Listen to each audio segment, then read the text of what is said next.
wanna change the world. I just want the perfect girl. I don't wanna hang around, I'd rather be found. It gets better, I wonder, my pleasure together. Everyone's waiting, anticipating.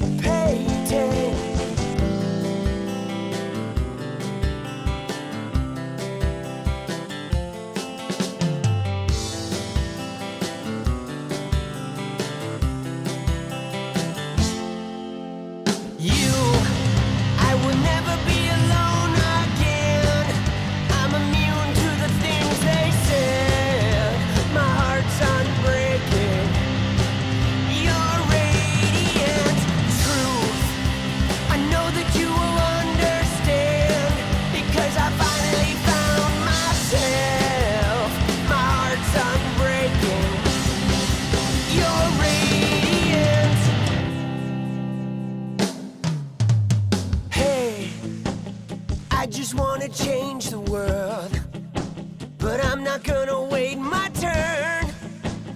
I don't ever want to come down, I'd rather be found. It gets better, I wonder, my pleasure together. Everyone's waiting, anticipating.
It's about you.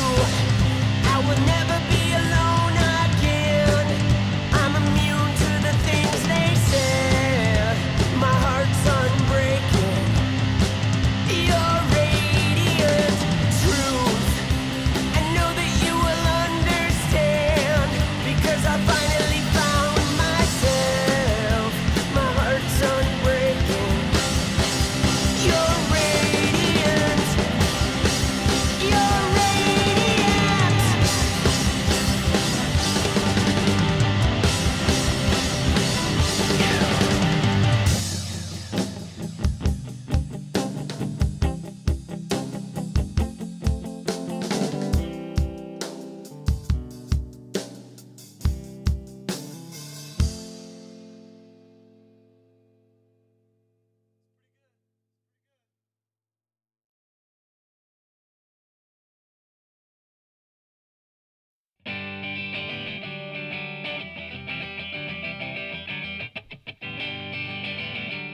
Freedom.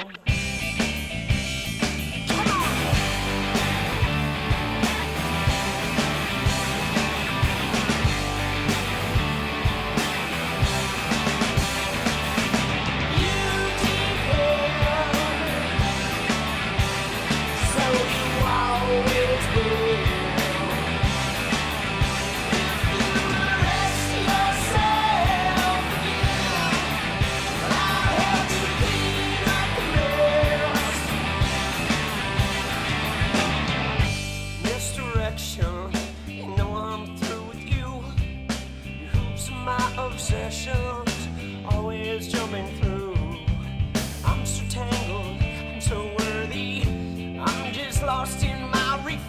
attention, pay attention.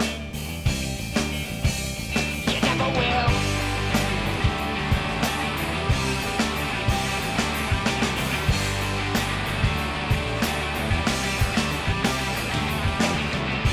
I will overanalyze and fall victim. But when I'm lowest, time to get to know myself. I'm still tangled, I'm not worried, 'cause I am caught up in this perfection. Pay attention, yeah, you never will. 'Cause you depend, so you always will. If you arrest yourself again, I'll help you clean up the mess. I wonder if you ever did, yeah.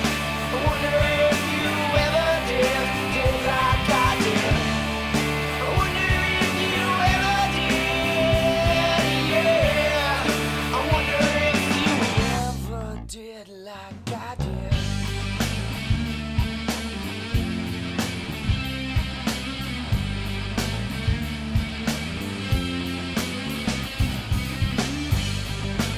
Oh, yo, yo, yo, yo, yo, yo, yo! What's up, people?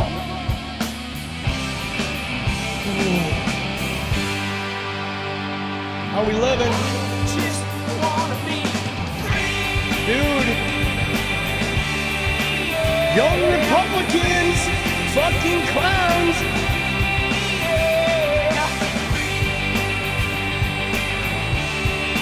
Yeah, free.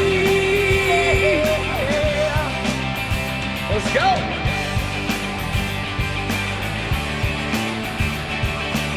Come on. Na na na na na na na. I wanna be free.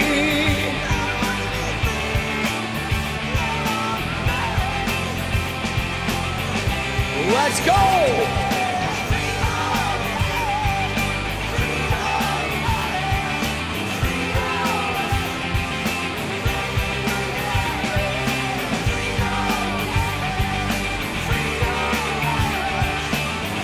Let's go.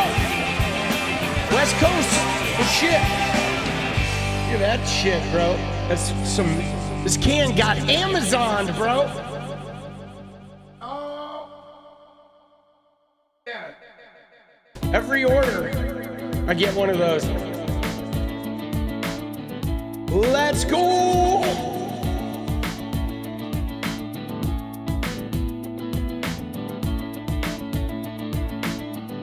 Yeah, dude, I have not fully looked at the Republican story, but I looked at a little bit of it. I'm looking forward to getting into it. I was not surprised. I think it's great it came out on Charlie Kirk's fucking special day or whatever too, because he helped create that shit. Nothing is what I say. I feel far away. Nothing is what I think. I'm drowning in pain. Yeah, yeah, yeah, yeah, yeah. Oh! After you, I'm afraid of feeling Some too soon. Cling to what you're given. Nothing is what I say. I feel far away. Dude, Deanna, no way! nothing is what I think. I'm drowning. Dude, white men are so oppressed. Ooh, oh, oh, oh, oh. Ooh,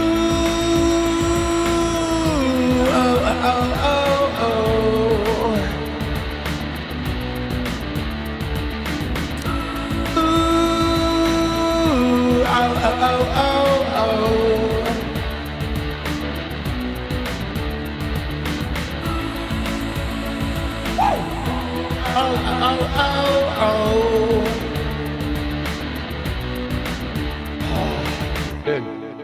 running out of eucalyptus.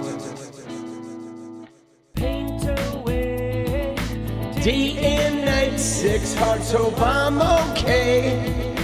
I'm so oppressed, I'm a white guy. The oppression is so bad I cry. Not sure what to do, nothing is what I say. I feel far away. Woo! Nothing is what I think. I will drown in pink. Yeah, yeah, yeah, yeah. Nothing is what I say. I am so oppressed. My white guy life. I am so oppressed. My white guy life. Nothing is what I think. Yeah, white guys are so oppressed. And now I'm just depressed. Oh, oh, oh, oh. Ha, ha, ha. Oh, let's go. All right. There we go. That was my white guy oppression song. Dude. Oh, dude, I can hear all the Charlie Kirks crying out, being licked by the flames of hell. Right? They're being licked. Yeah, by the flames of hell. Oh, shit, bro. Dude, isn't that funny? Dude, Charlie Kirk came to me in a dream and he said, God damn, political punk, it is fucking hot in here. Dude, and I was like, well, you should have thought before you fucking acted like an asshole, you done some bitch.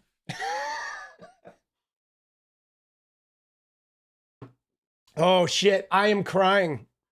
Dude, I don't know if you saw this tweet, but I tweeted a fucking meme earlier. That's so funny. Look at this, dude. The cover of Erica Kirk's new rap album is crazy. Oh, dude. Look at that. Isn't that funny? Dude, tell me I'm not the funniest tweeter ever, bro. Dude, I swear to you, though, she looks like a fucking rapper. Like, what is with the bling, dude?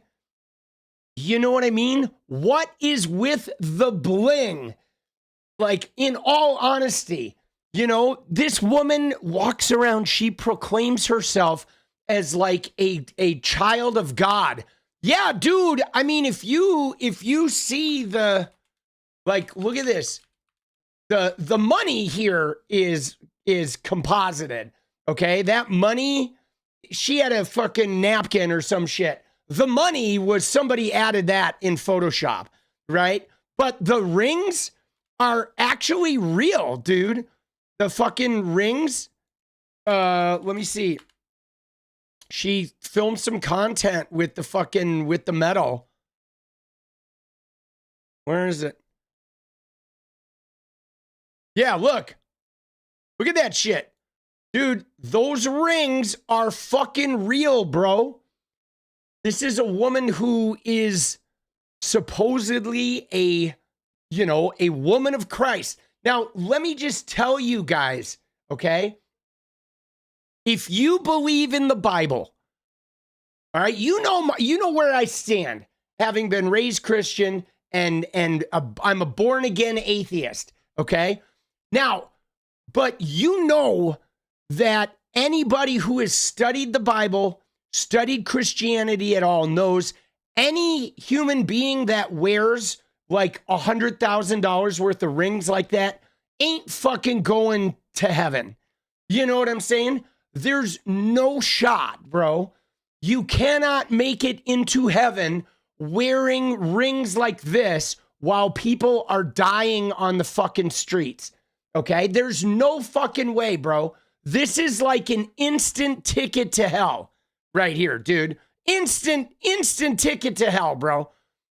That is like, you know, in the industry, we call that the automatic burn switch. Okay? That's like fucking Oh, it's hot in here, boss. You know what I mean? Dude, that shit is nuts. It is. Dude, you're going to see camels squeezing through the eyes and needles before you're going to see these dumb fuckers in heaven. Just FYI. But, dude, I'll be honest. I knew that the little Charlie Kirk thing was happening today, but I didn't even realize it was the fucking day, right? It's George Floyd's birthday, guys. Let's go. Let's go, baby. George Floyd's birthday. Happy birthday, GF. Okay. Dude, let's go, dude. There it is. GF, remembering George Floyd, murdered by cops. George, all I can say is this. You ready? I got something to say to George Floyd's ghost. You know what I mean? I will say this. I will say, George Floyd, I'm sorry that Charlie Kirk's ever existed. You know what I'm saying? That's what I have to say to the George Floyds of the world. I am sorry that Charlie Kirk's ever existed. And what's more, look at what happened today. Politico releases an article about some leaked Telegram messages from the young Republican leaders.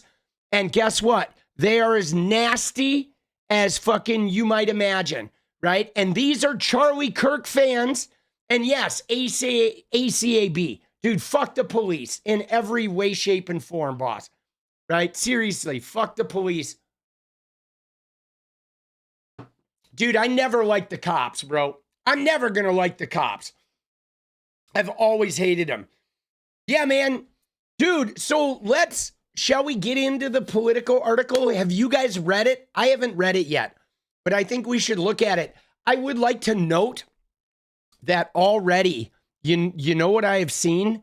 Already what I have seen, just in bits and pieces, we'll go look, was a bunch of people sort of making excuses for these young Republicans, as they always do.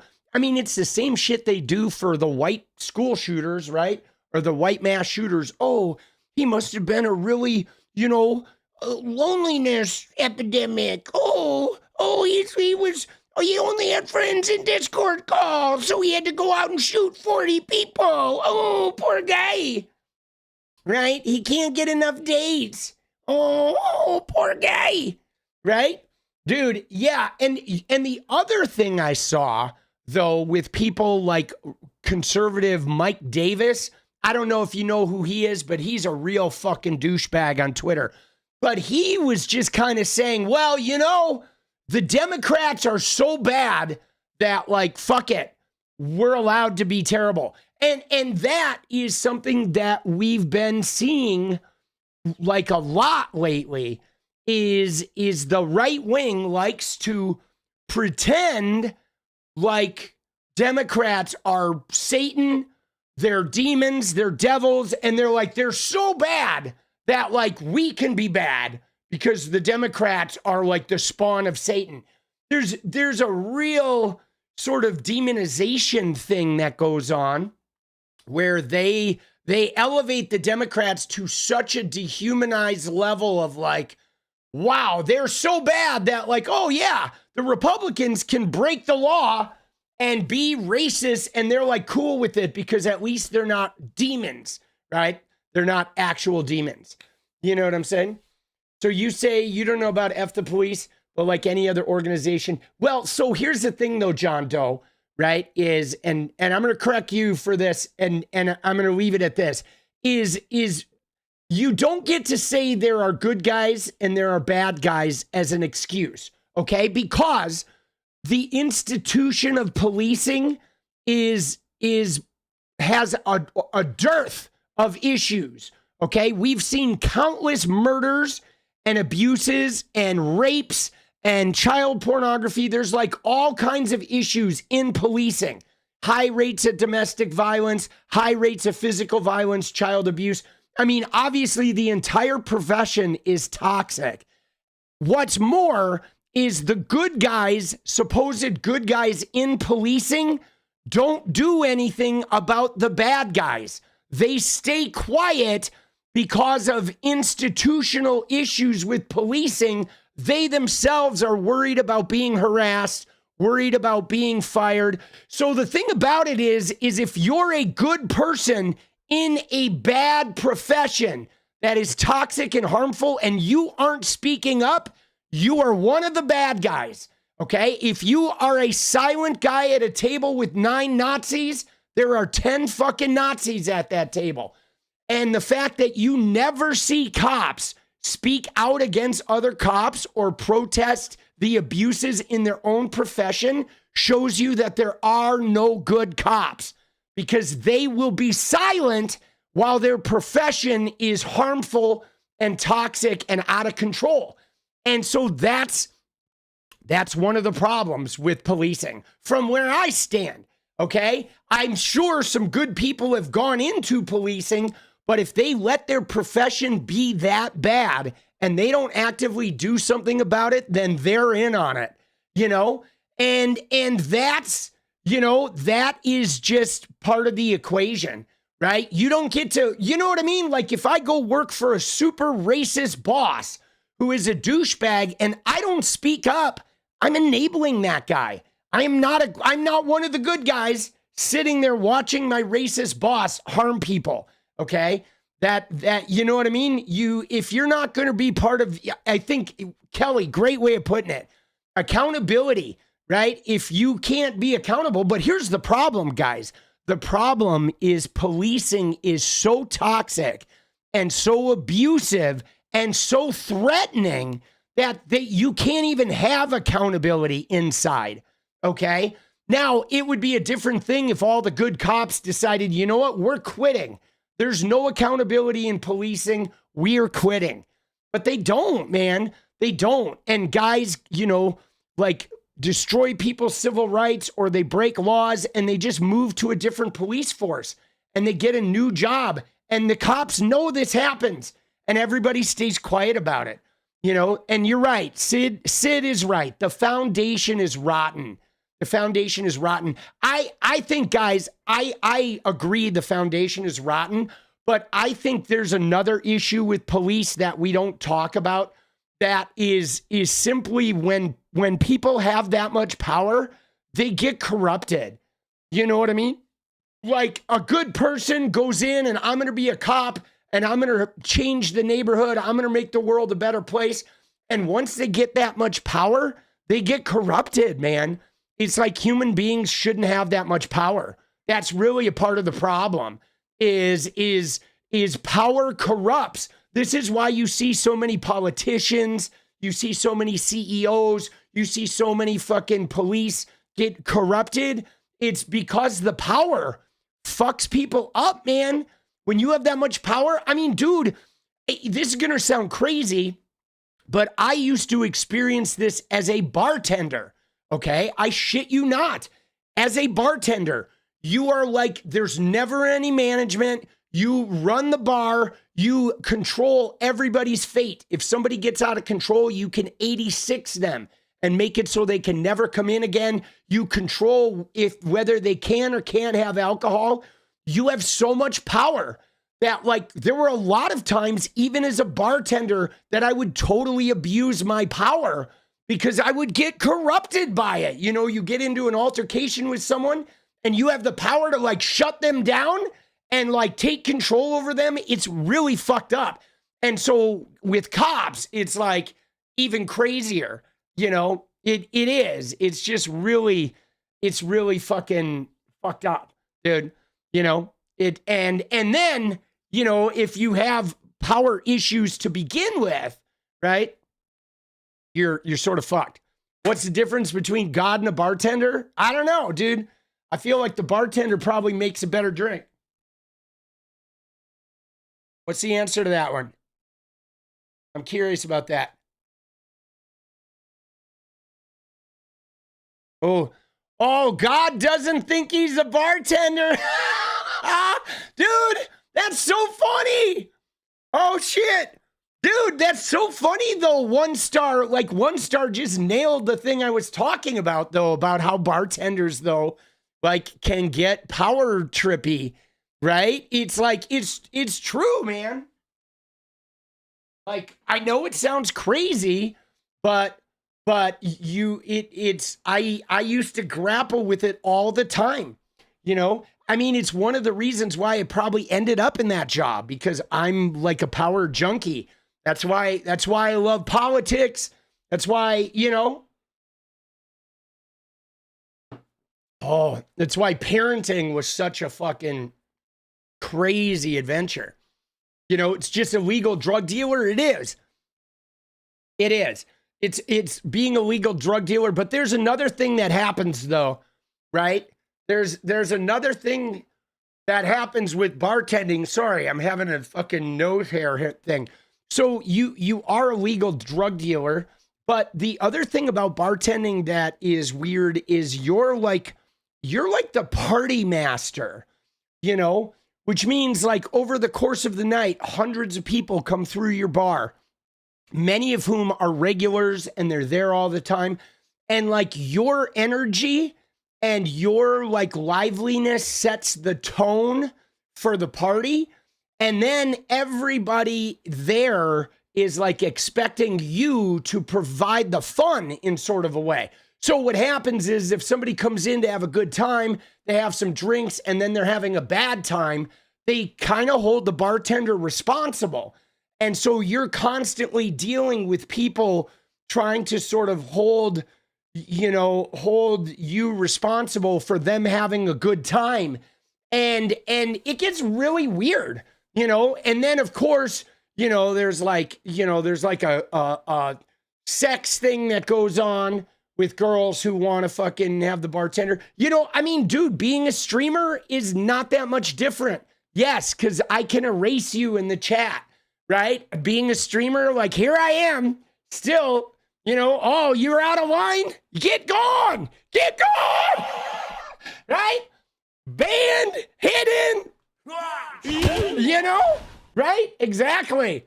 Dude, it's crazy. It's the same shit, dude. I gotta like take a breath. You gotta take a breath there. All right, easy.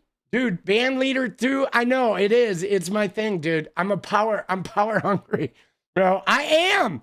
I mean, I know myself. I am power hungry. Right? Dude, let's go. I've always been that way. You know what I mean? I've been intrigued by it. Dude, Charlie Kirk was a sack. Yeah. Dude, yeah, no, Charlie Kirk was a sack. Oh, you're saying he was a sacrifice to the 𝗙ecie wishes? What's my sign again? I am born in October. It's going to be my 56th birthday here in 8 days. I'm born on the 22nd. So I am right on the cusp of Libra and Scorpio. I'm a Libra, but I'm on the Scorpio cusp, right?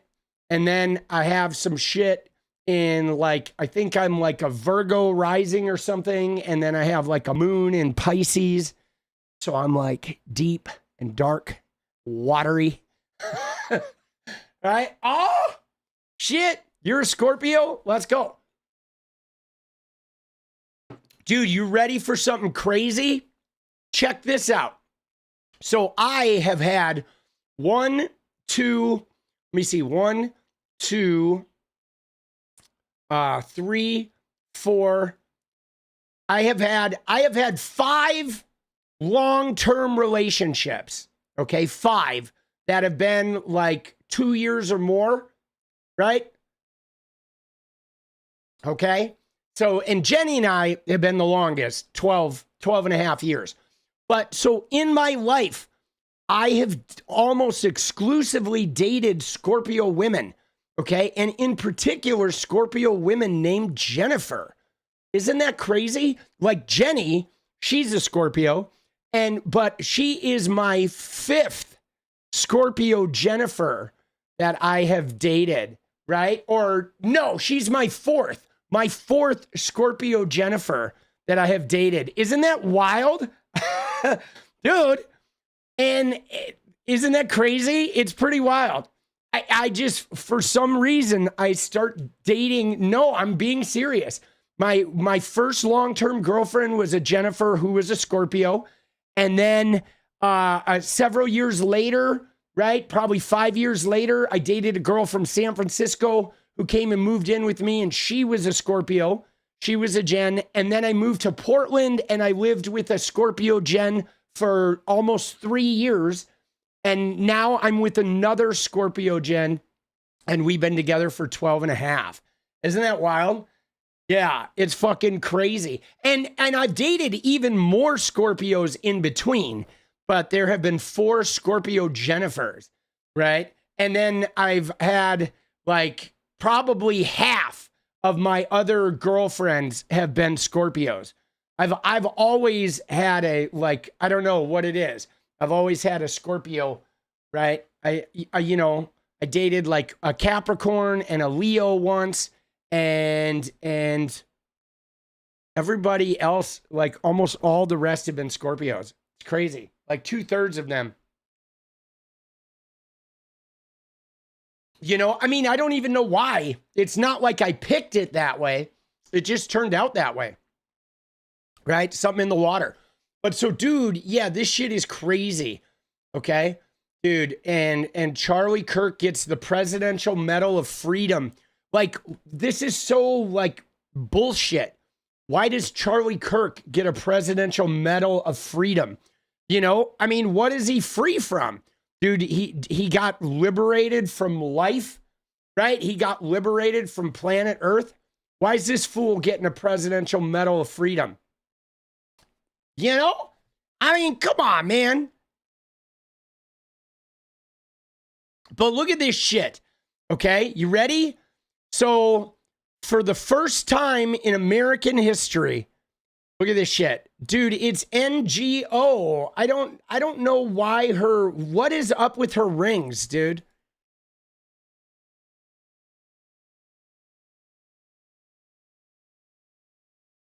Oh, what are her rings?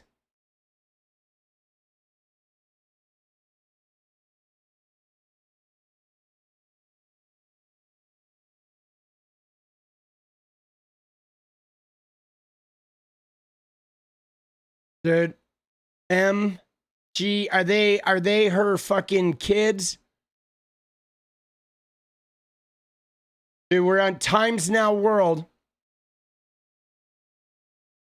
So nobody knows. It could be for her kids. These rings are weird, bro. But look at this shit. It says, for the first time in American history, a Christian cross has been engraved onto the Presidential Medal of Freedom in honor of Charlie, the racist, misogynist, transphobic piece of shit, Kirk. Erica Kirk wanted to share this with you as a testament of Charlie's powerful work advancing the kingdom of Jesus fucking Christ, right? Dude, yeah, he's getting the fucking the Medal of Freedom. Dude, I love this. Good for you, Ryan. Tell him, Ryan. Another racist piece of shit is getting the Presidential Medal of Freedom. Charlie Kirk really did bring it on himself with his actions and words. He didn't care when anyone else was killed by gun violence. So why should I care about him? Dude, I agree with that shit, guys. You know what I'm saying? Like, his statements on gun violence and like, yeah, man, having a few deaths is okay to have the Second Amendment. And he said that right after a school shooting. Like, dude, why should we cry about that motherfucker dying? We should not. I mean, he was a dirty, dirty piece of shit. But now, let's go and look at Charlie Kirk's legacy, shall we? Okay, let's look at Charlie Kirk's legacy. Because look at this. All right, Politico, today, the big story. I love Hitler, it says. Leaked messages expose young Republicans' racist chat. Thousands of private messages reveal young GOP leaders joking about gas chambers, slavery, and rape. Look at that, guys. Think about that. Think about the ramifications of this. Okay, now, what I really want to point out as we go in and we look at this is the fact that these people, okay, the Republicans, part of their like daily vernacular, guys, is you need to stop calling us racist. You need to stop saying we're racist. Everybody you don't like, you just call them a racist, right? We hear the chorus from them all the time, okay? All you do is call us racist. Stop calling us racist. But guys, every time we turn around, every time we pop the hood, every time we look in the bag, every time we look under the seat in a Republican area, all we find is gnarly fucking racism, okay? We find it in their chats. We hear it in their gaming headsets. We see it in their tweets. We see it in the dog whistles, okay? You know what I mean?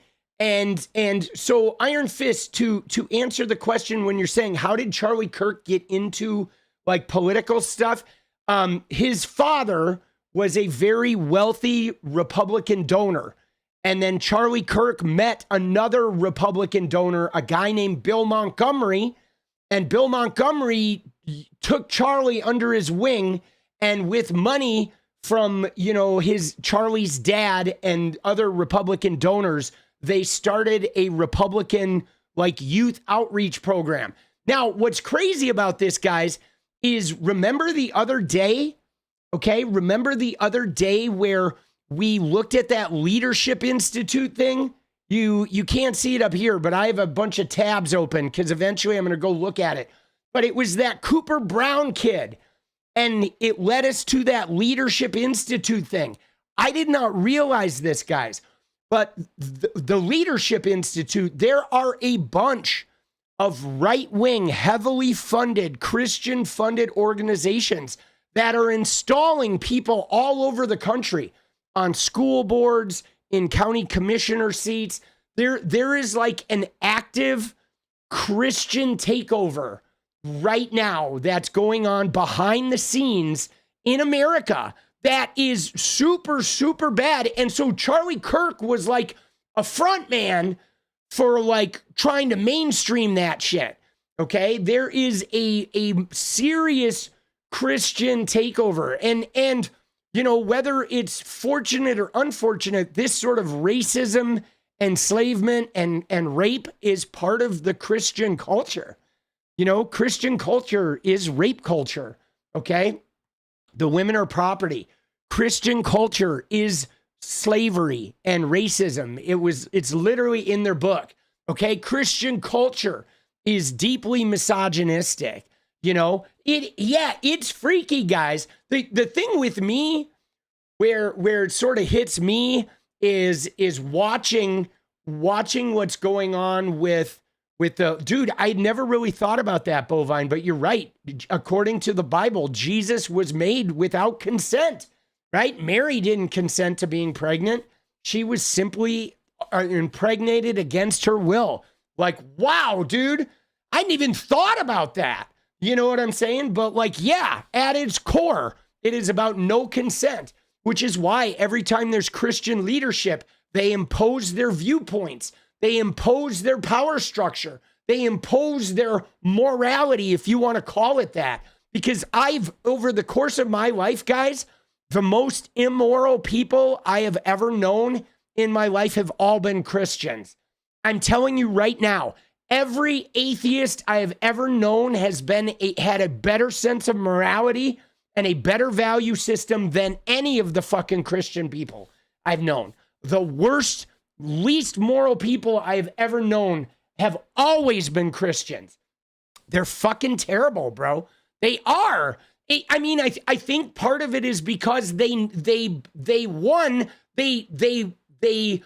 like attach their morality to being Christian, right? So their morality is founded in the fact that they are Christian and they believe in this set of rules. So therefore they are moral.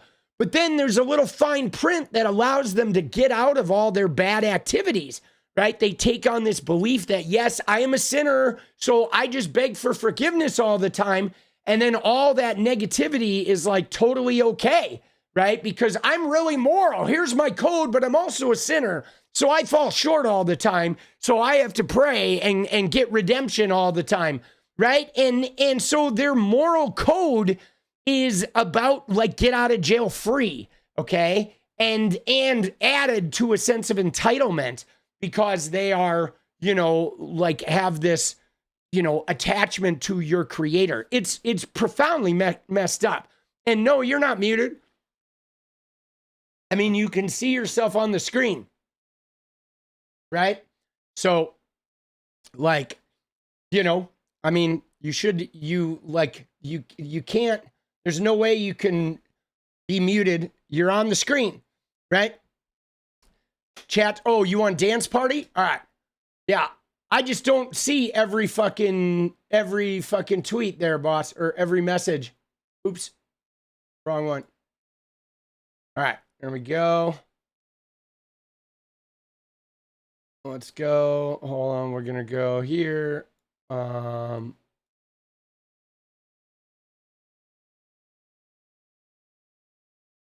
go. Let's go. Let's go. There it is. But yeah, man, I fucking have had, like, there have been real issues in my life with fucking Christian people. You know, I've just seen a lot. I've seen a lot of toxicity from that. Let's go. But, you know what I mean? It's really interesting too, because the whole concept of like, oh, Jesus died for my sins. I hadn't really thought about that too. About how that sort of ingrains this subtle sort of like, I don't know, there's like a, dude, Will, let's go, baby. You know what I mean? Like the very fact that their entrance to heaven is predicated upon somebody else dying for their sins, right? Means their entire belief system has an institutionalized view of other people doing the penance for them. You know what I mean? It's like an absolution of personal responsibility because somebody else is like, has picked up the tab for them. And I hadn't even thought about that too, but that is that's an element of it. There's no personal responsibility whatsoever, you know? You know what I mean? It's pretty crazy. You know, now for me, I went to church. I was forced, but then I went willingly because my family life was so toxic and harmful. I went to church because I thought church would like alleviate the pain. Dude, Will, let's go, baby. But it did not. Okay, the church did not take away the pain, right? It was not a salve. But anyway, so here we are, guys. Thousands of private messages. Okay, let's get into this. All right. Dude, Jesus, you mean Zeus? Yeah. Well, so Jesus, though, like Jesus actually was a guy. Like there's a historical record of Jesus existing. You know, he was a really rebellious hippie that hung out with like the poor and the impoverished and shit. And he like preached, you know, salvation to them. And he gave a finger to the wealthy barons that ruled, right? But you know, he was not a son of God. But there was a real guy. I think there's plenty of proof that the guy Jesus existed. I've never taken issue with his existence. I've just taken issue with the divinity. You know what I mean? It's not 100% that he even existed. I mean, that may or may not be true. I haven't necessarily seen that, but you should put some information about that in the Discord. But I can tell you one thing though, guys. I mean, this is the thing that baffles me. Like, you know, because look at this. All right. Let me just, you know, take you on a little fucking tour here. Okay. Because there's our little, whatever, Trump family photo, right? So, Jesus, okay, wouldn't be hanging out here, guys. You know what I mean? Like, how do American Christians process this? Okay? Like these are the people that Jesus, like, flipped the tables on. You know what I mean? Like this is like Pontius Pilate kind of wealth. Okay? You know, this is like Roman ruler sort of wealth. It even looks like it with the marble columns and all the gold and shit, right? And the opulence, okay? These, like, Jesus would be the opposite of this. He would literally be saying, stay away from those people. And yet, like, these people are now revered and worshiped by the supposed followers of Jesus. Like, what the fuck are we even talking about? You know what I mean? Right? You know? Right? You know what I'm saying? Like, this is what's wild. Is this type of wealth right here is so sinful in the Bible, guys. This is like one of the penultimate sins, to live like this, right? To live like this. And then on top of it, to add all the debauchery, right? The adultery, the constant adultery, the bad business, not paying your bills, right? All the coveting. You talk about coveting. Like, tell me Trump isn't like the king of like jealousy and coveting. Like, dude, he covets everything.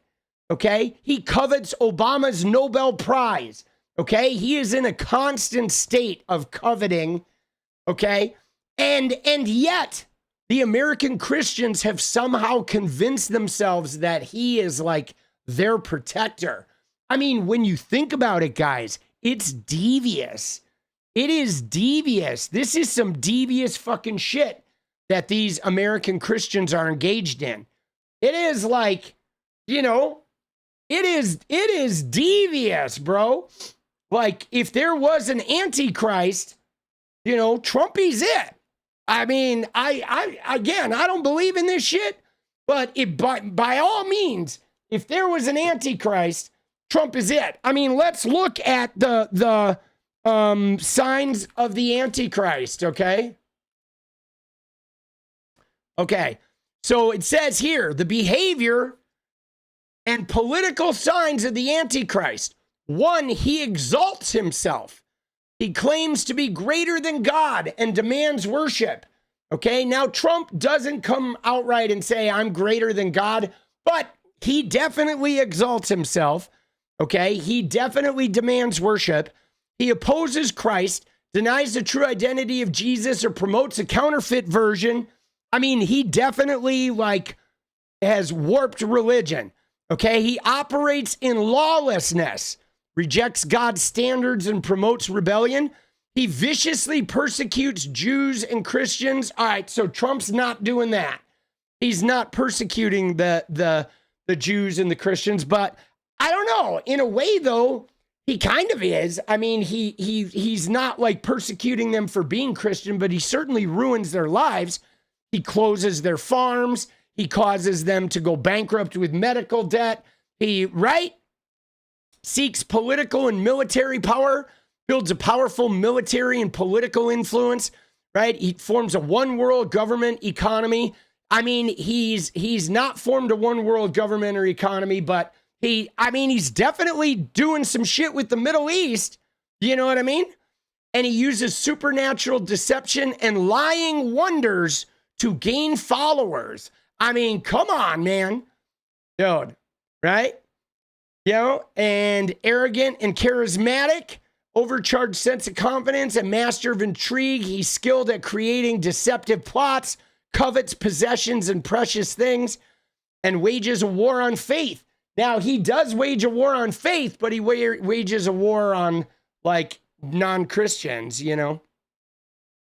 But, I mean, dude, he's got a lot of those signs, guys, right? You know? Dude, a lot of those signs.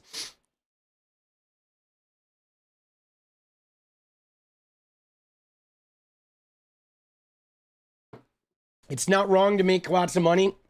It is. It is absolutely wrong. I mean, you know, if you make like $10 million, there's nothing wrong with that. But when you control hundreds of millions of dollars of wealth while people in your country are starving and living on the street, you are fucking despicable. Okay? If you control $500 billion of wealth and you're not ending hunger, you're despicable. I don't care who you are. That goes for all the fucking mega billionaires. Okay? It's ridiculous. Having more than $1 billion in wealth is despicable. Okay? You are obscene. You may as well be walking around murdering people with your bare hands, because that's exactly what you're doing. You only control 500 billion because other people are starving. That's it. That's why you control it, is because tens of millions of people are fucking starving. And so anybody who controls that amount of wealth is despicable. Dude, nobody is helping anybody, boss. Right? Dude, I'm getting rid of that person. Sorry, I don't like them. I don't want to hear them fucking defend the wealthy. You're gone. I'm abusing my power in chat. All right? You're not going to defend the uber wealthy in my chat. You have to go elsewhere. You've been banished. Take that shit elsewhere. Fuck you. No, it is despicable. Okay? Give me a fucking break. Dude, like Elon Musk. What did Elon Musk do with his wealth? He bought Twitter. He red-pilled it, made it transphobic. Fuck him, bro. That guy should be like tarred and feathered, and his wealth should be distributed to people who deserve it. Like, come on, man. He's despicable, right? I abuse that power. Dude, I'm sorry. I'm not going to have somebody defend the uber wealthy in my chat.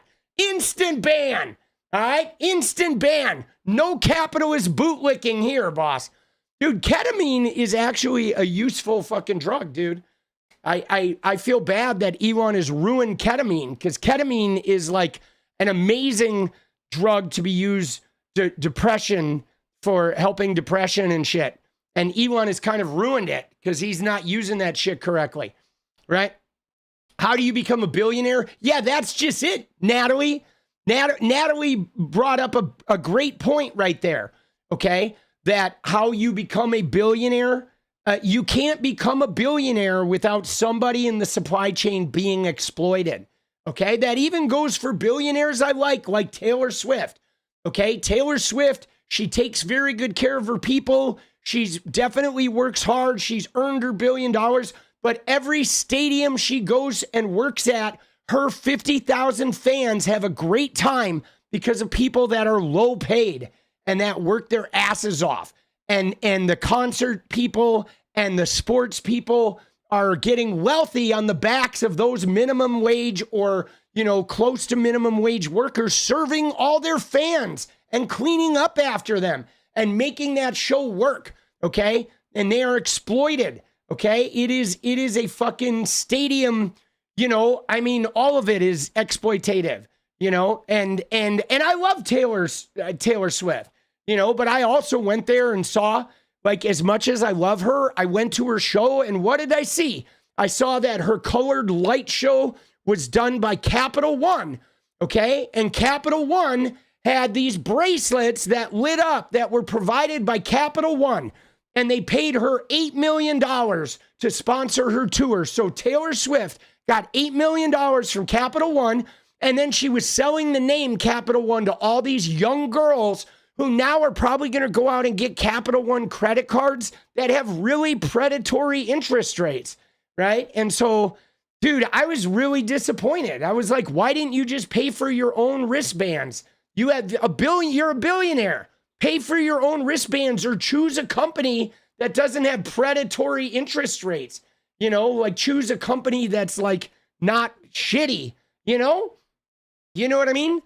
Taylor was born into money. Taylor was born into money. Yes, she was. I mean, she had enough money that her parents could take her to Nashville and insert her into the Nashville music scene and put her in the room with the best producers and vocal coaches. And so she was groomed to be a country star from a very young age. And she had parents that were able to, you know, take her and put her in the world where she could be successful, right?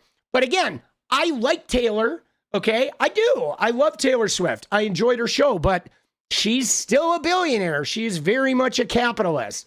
She's a very, like, brazen and talented capitalist, you know?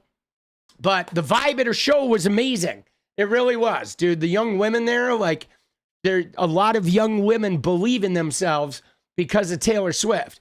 And so I will give her that, right? The vibes at her show were like extraordinary, you know, really extraordinary.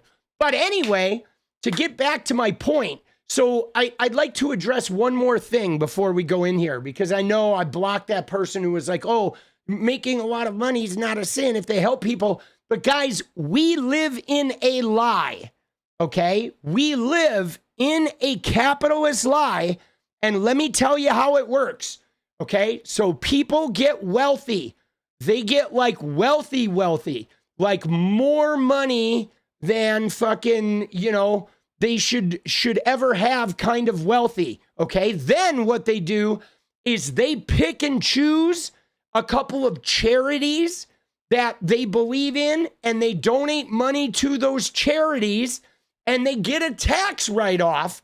So they get a benefit from that donation, where they pick who gets the help, and they pick how much help they get, and they get a monetary benefit for doing it, okay? And then they act like their philanthropy should excuse their hoarding of wealth.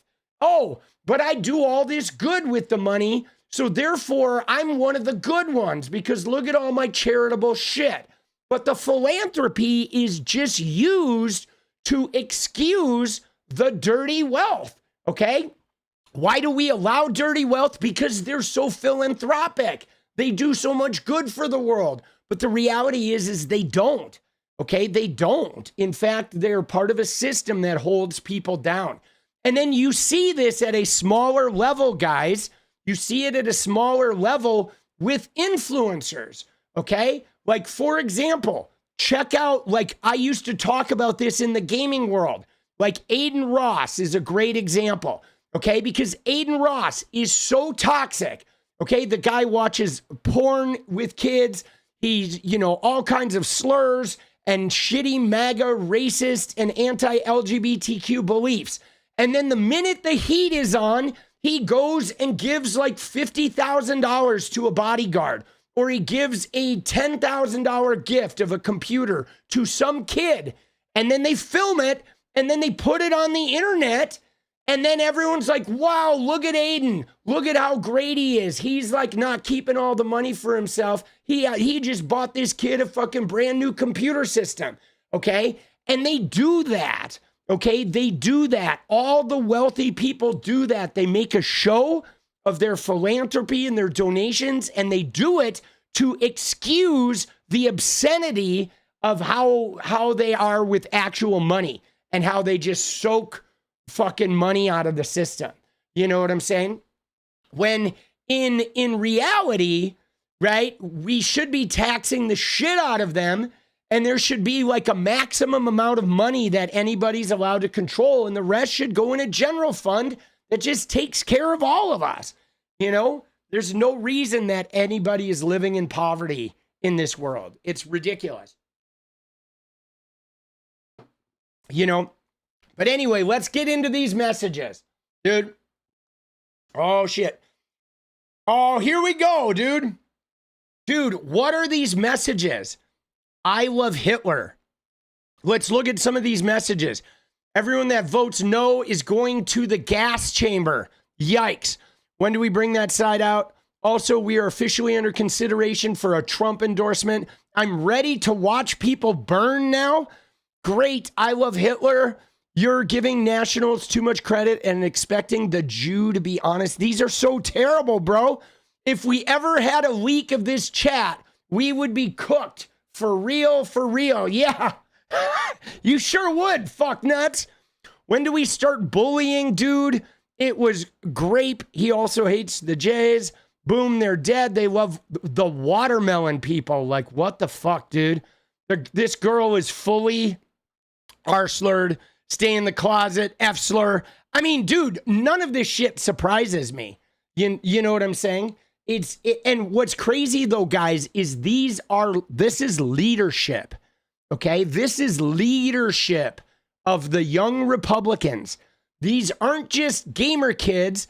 These are kids in the positions of power in young Republican groups that are out there recruiting conservatives of tomorrow.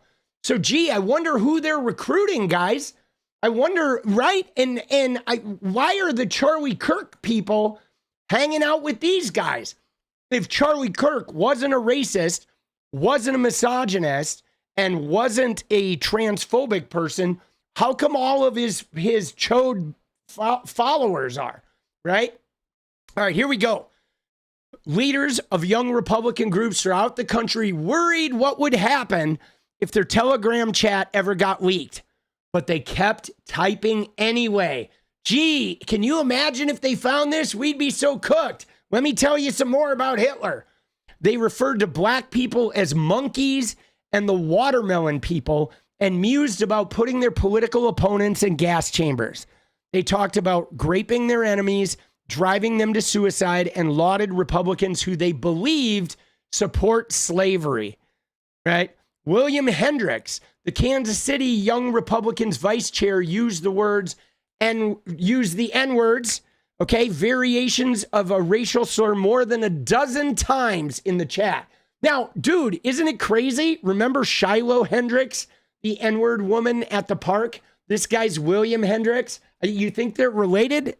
I mean, we know they're not, but it's crazy. So the Kansas Young Republicans vice chair is dropping the N-word in the Young Republican chat.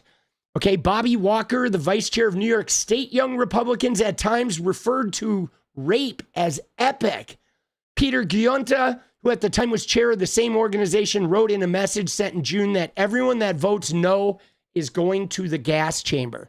Giunta was referring to an upcoming vote on whether he should become chair of the Young Republicans National Federation, the GOP's 15,000-member political organization for Republicans between the ages of 18 and 40.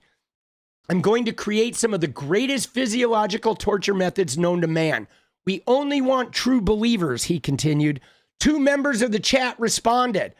Everyone that votes no is going to the gas chamber, and everyone that endorsed but then votes for us is going to the gas chamber, right? When do we start bullying, dude? We have a solid 3 people who can probably have them want to jump. If they vote for us, why would they be gassed? When do we bring that side out?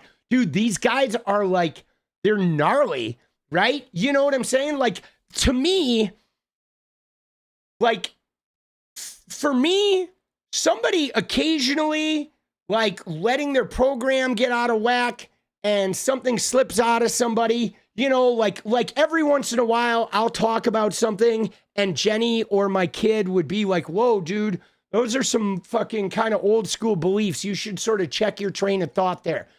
But what's crazy about this is how these guys can just dance around the Hitler gas chambers and like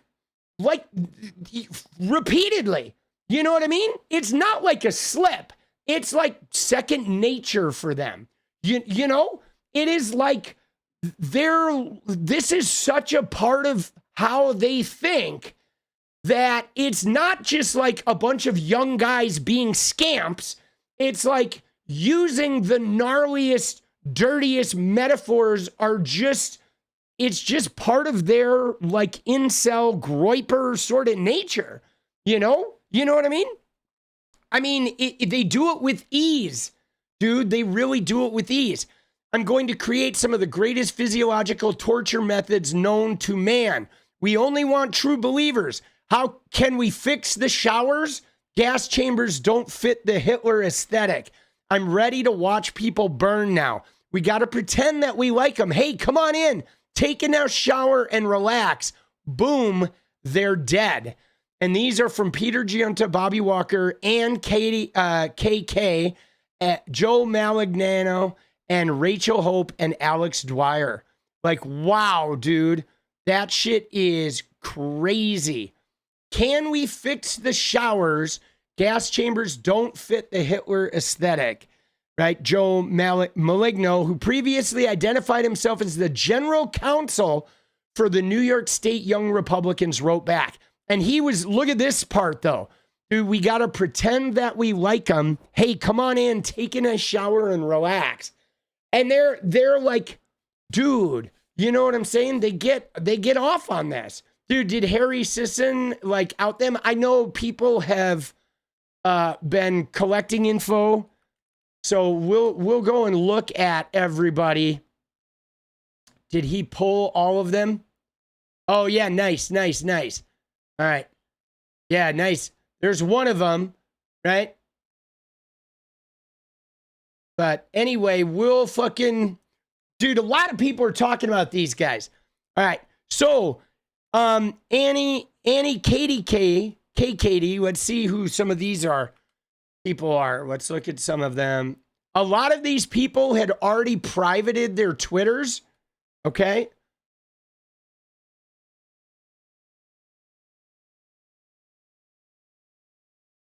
I don't know if that's it. Oh, there she is. Right? Oh, shit. There she is. There's Annie. Katie. Dude, what kind of weird fucking name is that, bro? Yeah. See, they're all fucking deleting their Twitters, guys.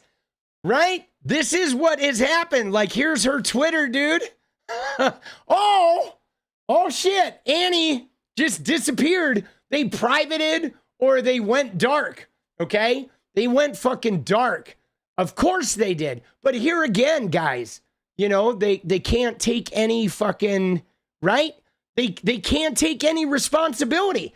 And let me just tell you what's happening, guys. I'll tell you exactly what's happening. You know what's happening right now, guys?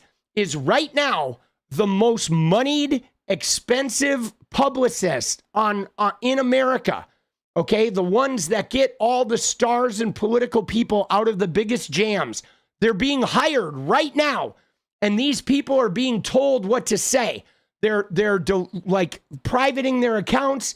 They're deleting shit. They're getting rid of like previous tweets. They are all, you know, being told, they're going to be told what to speak. They're all going to deliver some sort of created apologies. Okay? There are crisis teams that fucking do this shit. Logan Paul, they fixed it when he like filmed the dead body. That's what they do, guys. They like have crisis teams that are now working overtime to instruct people how to win it back. Dude, she's gnarly, bro. What kind of name, though, is Annie Katie? Right? Katie? Annie Katie. Dude, it sounds made up, bro. What the fuck, dude? Annie Katie. Okay. So the exchange is part of a trove of Telegram chats obtained by Politico, spanning more than 7 months of messages among young Republican leaders in New York, Kansas, Arizona, and Vermont. The chat offers an unfiltered look at how a new generation of GOP activists talk when they think no one is listening. Okay? Since Politico began making inquiries, one member of the group chat is no longer employed at their job. Another's job offer was rescinded. Prominent New York Republicans, including 𝗙liche Stefanik and State Senate Minority Leader Rob Ort, have denounced the chat, and festering resentments among young Republicans have now turned into public recriminations, including allegations of character assassination and extortion. Dude, Clown Prince, let's go, baby. All right, let's look at our goal. Dude, we have 31 minutes. We need 10 more for a dance, guys. All right, a big 10.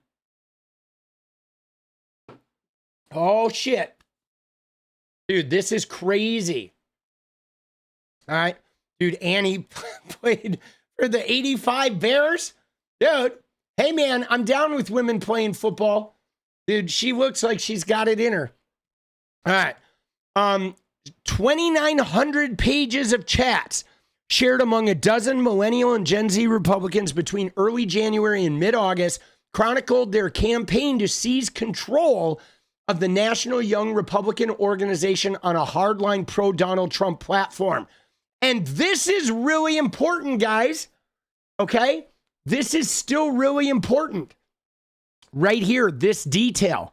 Because, guys, this is Trumpism. Okay? This is Trumpism. I mean, Trump is the guy who did the birther fucking, right? The birther controversy. Trump is the guy who went after the Central Park Five. He's the guy who had all the black people removed from the floor of his casino when he went in because he does not like black people. He never has. Okay? He always has one black person in his fucking cabinet, and he puts him in the urban development fucking department, right? And this is Trumpism. Trump has brought racism back, like, extraordinarily. His dad, Fred Trump, hung out with the KKK. Trump was tried multiple times, fined by the U.S. government for not renting and lying to people of color. Okay? It is fucking truly disturbing, okay, of how Trump has rekindled the racism in America. And they get mad at us when we call them racist. But the fact that these guys are the hardline Trumpers is a really important detail. And Charlie Kirk fostered this environment. That's why they have white freedom shirts, guys, because of this racism. Many of the chat members already work inside government or party politics. One serves as a state senator. Yeah, I don't think he's going to be around very long, boss. Together, the messages reveal a culture where racist, anti-Semitic, and violent rhetoric circulate freely, and where the Trump era loosening of political norms has made such talk feel less taboo among those positioning themselves as the party's next leaders. Again, guys, Again, guys, this is not like a bunch of yokels at the local gas station, okay? These guys are the kids in suits, the kids from good families, the kids with good educations that are representative of the young Republicans, okay? These guys are supposedly the leaders, the political leaders, the leaders of young men. These guys are Charlie Kirk's. Mabel, let's go. Oh, let's fucking go. All right, guys, 9 more, baby.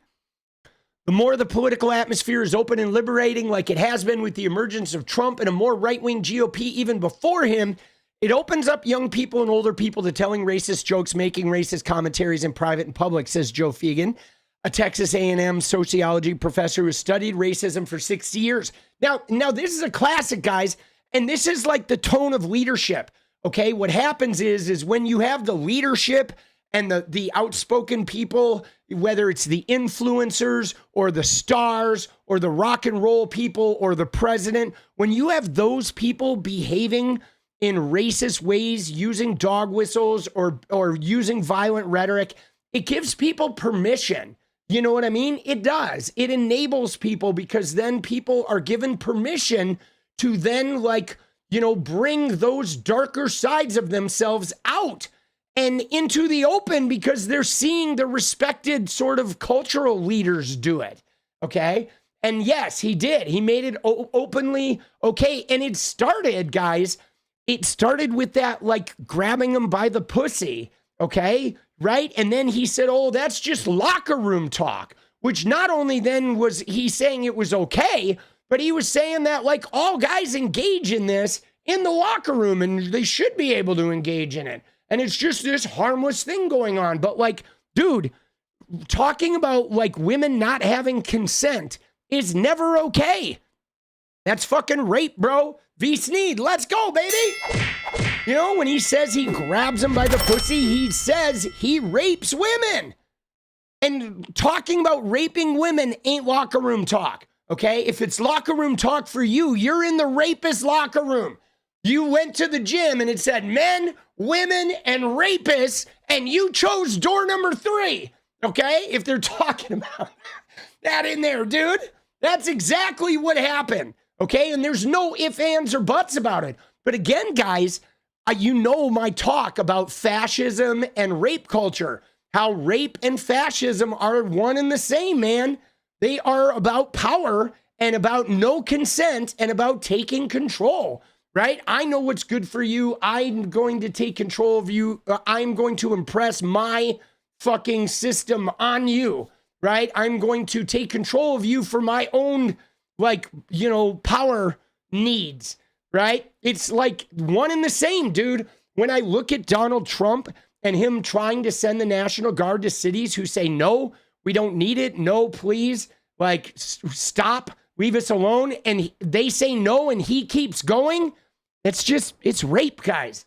That's all Donald Trump is. He is just a rapist who rapes consistently, okay? No consent. He fucking does whatever he wants. No consent, just straight up. Dude, Breckos! That's why everyone in his cabinet's a rapist too, man. All right. So Joe Fegan's also concerned the words would be applied to public policy. It's chilling, of course, because they will act on these views. And yeah, that's why they want to overturn the Voter Rights Act. That's why they want to get rid of equity and DEI, affirmative action, right? They start saying white people are being oppressed, okay? Because they're acting on all of this gnarly shit. These aren't just words. These beliefs are the foundational principles of their fucking political policy as well. Okay? You know what I'm saying? It is not just words. They are not jokes. They're not just words. The dynamic of easy racism and casual cruelty played out in often dark, vivid fashion inside the chats, where campaign talk and party gossip blurred into streams of slurs and violent fantasies. Okay, this is Peter Giunta. He's the PG guy. He's the guy up here who's saying that people are going to the gas chamber. Dude, what a fucking schlump, bro. Jesus, dude. Dude, this guy has never walked a day in his life without his legs rubbing together, bro. Holy shit. Dude, this guy should not be within 500 feet of a school. You can tell, dude, he's just smarmy, bro. The group chat members spoke freely about the pressure to counter Trump to avoid being called a rhino, the love of Nazis within their party's right wing, and the president's alleged work to suppress documents related to wealthy financier Jeffrey Epstein's child sex crimes. Dude, crazy. Trump's too busy burning the Epstein files, Alex Dwyer, the chair of the Kansas Young Republicans. So this guy, I believe this guy privated his, Alex Dwyer, he privated, oh my God, dude, is that him? Oh no, dude, this is the Hendricks guy, dude. Look at William Hendricks. Dude, it's Pat. Holy shit, bro. Dude. So this is the guy who was, that's William Hendricks. That's the guy who said, was using the N-word. Okay? Right? That's William Hendricks. And William Hendricks, this is the guy who likes to use the N-word. Bro. Dude, he does. I mean, how can these people, right? Like, what the fuck, bro? What the fuck is going on with William Hendricks? Dude, you know what's scary, though, is how are these guys winning the hearts and minds, right? Like, this guy, the master race, like, dude, how are young people seeing this guy and being like, I want to join your club? Dude, I'm sorry. I don't mean to be judgmental, but if I joined a club and one of the leaders was this guy saying the N-word, I would be bouncing, bro. You know what I'm saying? Like, dude, like, what the fuck are we dealing with, bro? But so the Alex Dwyer guy, though, I believe he privated his account, right?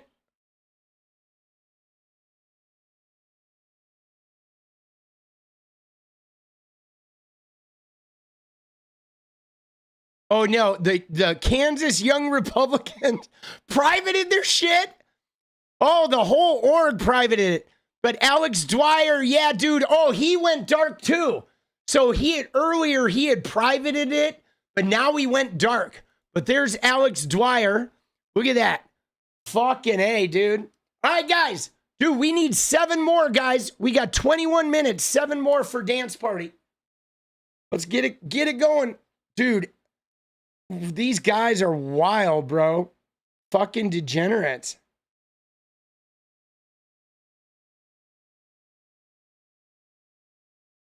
Oh.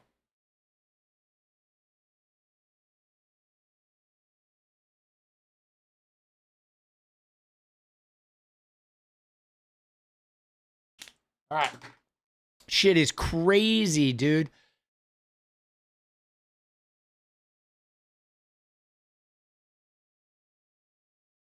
Oh, Lord have mercy, boss. All right. So we're going to get back into it. So Alex Dwyer, right, is the one who said Trump's too busy burning the Epstein files. Now, I think this is really important, though, guys, right?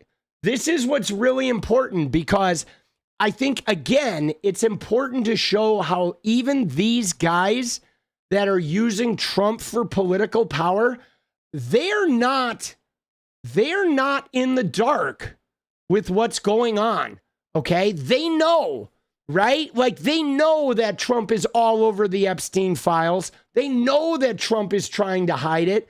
They know that he's a skeezer, that he is abusive and adulterous and nasty, but they don't care because he is a vehicle for them to get political power. And the fact of the matter is right-wing MAGA people, they will hang out with anybody that will get them political power, even if that person is despicable. You could be a rapist, you could be a killer, you could be the most evil person out there. If you are going to afford them power and you are going to give them the upper hand, they're cool. They will ignore it all, right? And if you get in their way, though, they will treat you like you're a demon and they'll try to fuse you into their religion to make you the most evil person out there simply because you're trying to take away their power. They are only after power. Dwyer and 𝗙𝗽𝗽 declined to comment. Maligno and Hendricks did not return requests for comment. Yeah, shocking. But some involved in the chat did respond publicly. 𝗙𝗽𝗽 claimed the release of the chat is part of a highly coordinated year-long character assassination led by Gavin Wax and the New York City Young Republicans Club, an allusion to a once obscured internecine war that is now spilled out into the open. So he's blaming it on his opponents inside the Republican club, in the Young Republican Club. Isn't that interesting, guys? See, this is great, guys, though, because this ties into that shit that we were talking about. I mean, we know it's not, but the fact of the matter is that they are at war with themselves, guys. MAGA is at war with themselves, okay? They like nod to Trump, but just imagine what it's going to be like when Trump is gone, when there's nobody to rein in all those different factions, okay? They are like the leopard face eating is going to be like quadruple timed pretty soon here. You know, these logs were sourced by way of extortion and provided to Politico by the very same people conspiring against me, he said. What's most disheartening is that despite my unwavering support of President Trump since 2016, rogue members of his administration, including Gavin Wax, have participated in this conspiracy to ruin me publicly simply because I challenged them privately. So again, it's always a conspiracy happening. It's always somebody's out to get me, right? They're out to get me. Oh, Trumpy. Oh, where's my neck? Dude, Wax, a staffer in Trump's State Department, formerly led the New York Young Republican Club, a separate city-based group that is at odds with the state organization, the New York State Young Republicans. He declined to comment. Despite his allusions to infighting, 𝗙𝗍𝗪𝗓 still apologized. He said, "I am so sorry to those offended by the insensitive and inexcusable language found within the more than 28,000 messages of a private group chat that I created during my campaign to lead the Young Republicans."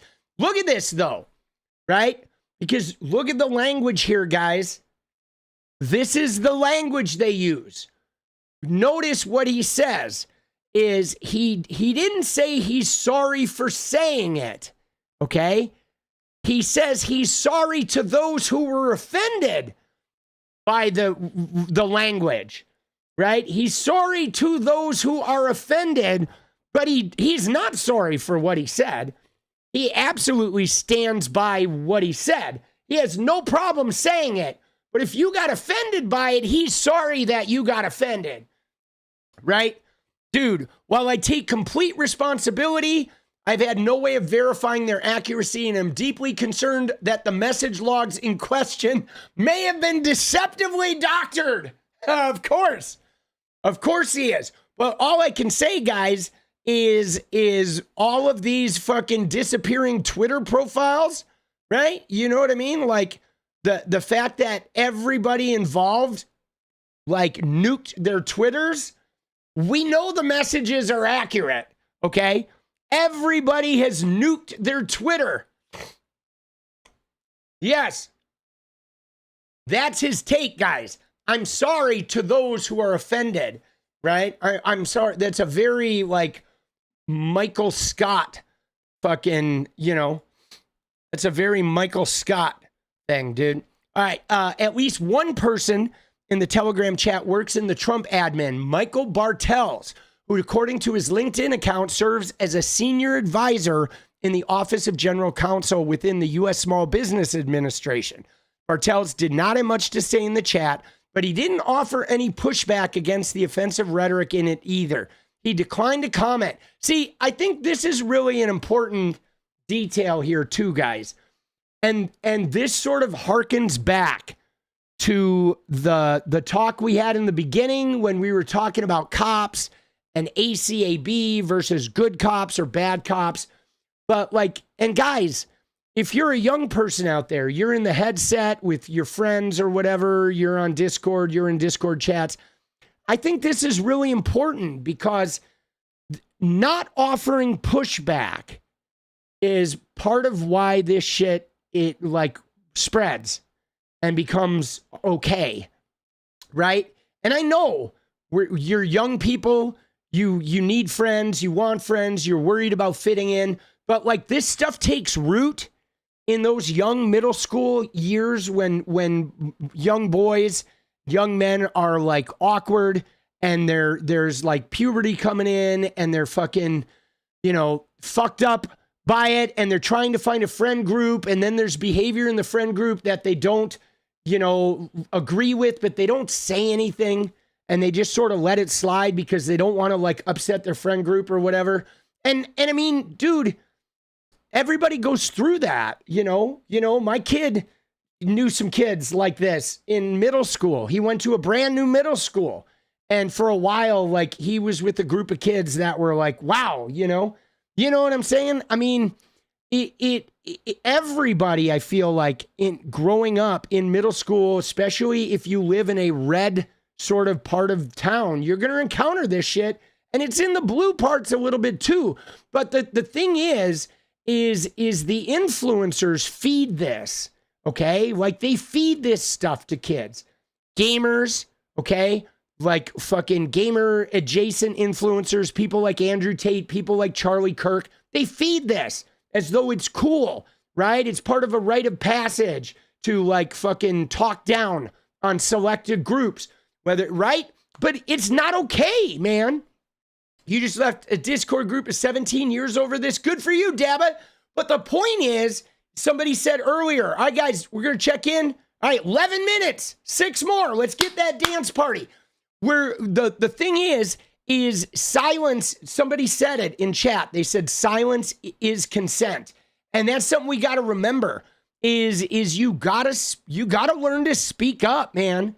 You know, I mean, even with that shit that Trump called locker room talk, dude, it's like if you're out in a group of guys and you go to the bar and those guys start sexualizing the waitress or whatever, talking about her ass when she walks away, speak up to them. You know what I'm saying? Like, we should be doing that. Instead of thinking we have to protect women, we should be fucking holding our fellow men accountable. You know what I'm saying? Like holding from our youngest age, holding our fellow men accountable, you know, and good for you, 𝗙𝗪𝗏, right? I'm proud of you. All right, guys, we got 10 minutes. Let's go. Big 10 minutes. But this is telling, right? Because Bartels, he didn't say anything, but he didn't push back. Okay. And it is our job to push back. Okay. And when you say boys will be boys, dude, boys should be pushing back on boys being toxic boys. Okay. If you want boys will be boys, it should be boys pushing back on boys being shitty boys. Okay. Instead of boys being shitty boys just to try and fit in with other shitty boys. Like, fuck that.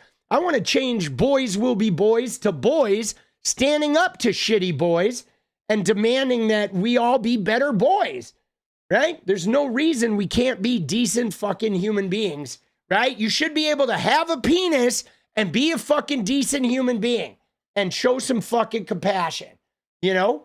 You know what I'm saying? All right, 10 minutes. Let's go, baby. 6 more. We're doing this. All right.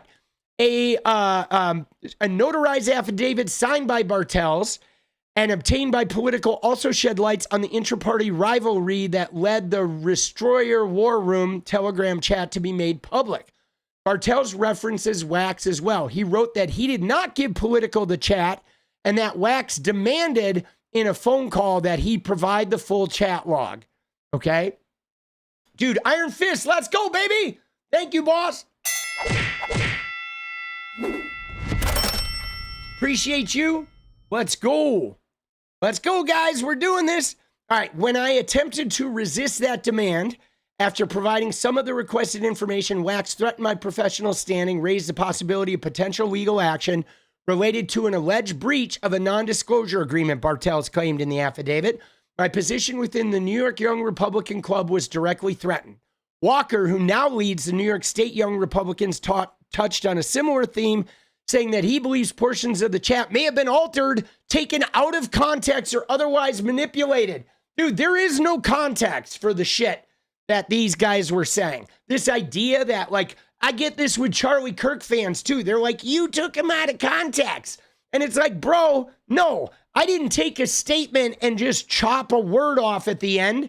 You know what I'm saying? Like the gamer kids to me, when I was talking about Obama being black and people hating him, they fucking cut this thing where I said Obama, but he was black, and they cut it right at the word black. So they took away the part of me saying, and everybody hated him, right? So they did this thing where they deceptively edited, but these are fucking messages, okay? There's no context for talking about gassing your political opponents and luring them into the showers, all right? He also apologized. He said that that private exchanges were obtained and released in a way clearly intended to inflict harm. He also apologized. There is no excuse for the language and tone and messages attributed to me. The language is wrong and hurtful, and I sincerely apologize. Walker said, this has been a painful lesson about judgment and trust, and I'm committed to moving forward with greater care, respect, and accountability in everything I say and do. But again, we should be talking about, like, what even possesses you to, like, use a whole bunch of racial and LGBTQ slurs and talk about Hitler and shit. Like, that's not just a slip of words, man. You have to have a serious moral foundation, like, problem if you're walking around using Hitler gas chambers as, like, some way of, like, you know, your daily speak with your buddies. Okay, that's just not normal.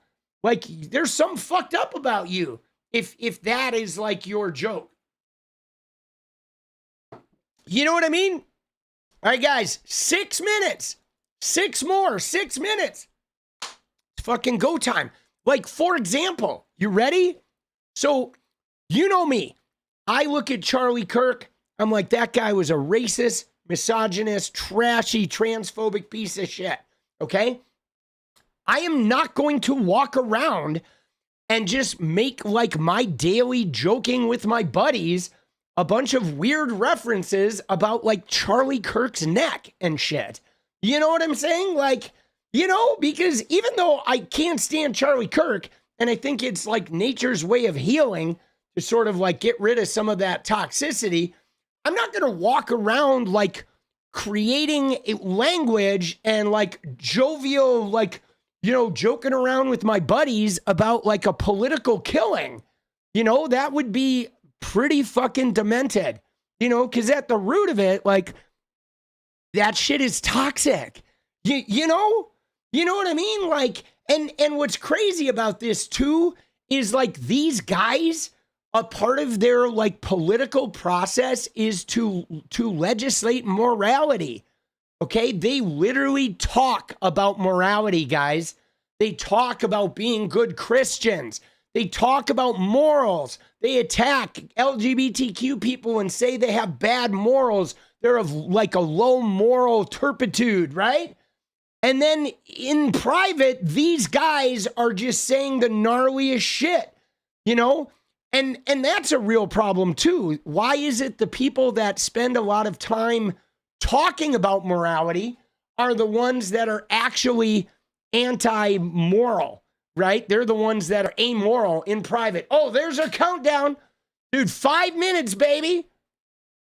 Oh, shit. We may not make it this time. That's all right. We're close. We're 6 away. Dare to dream, baby. Maybe we get it. Maybe we don't. All right. 251 times.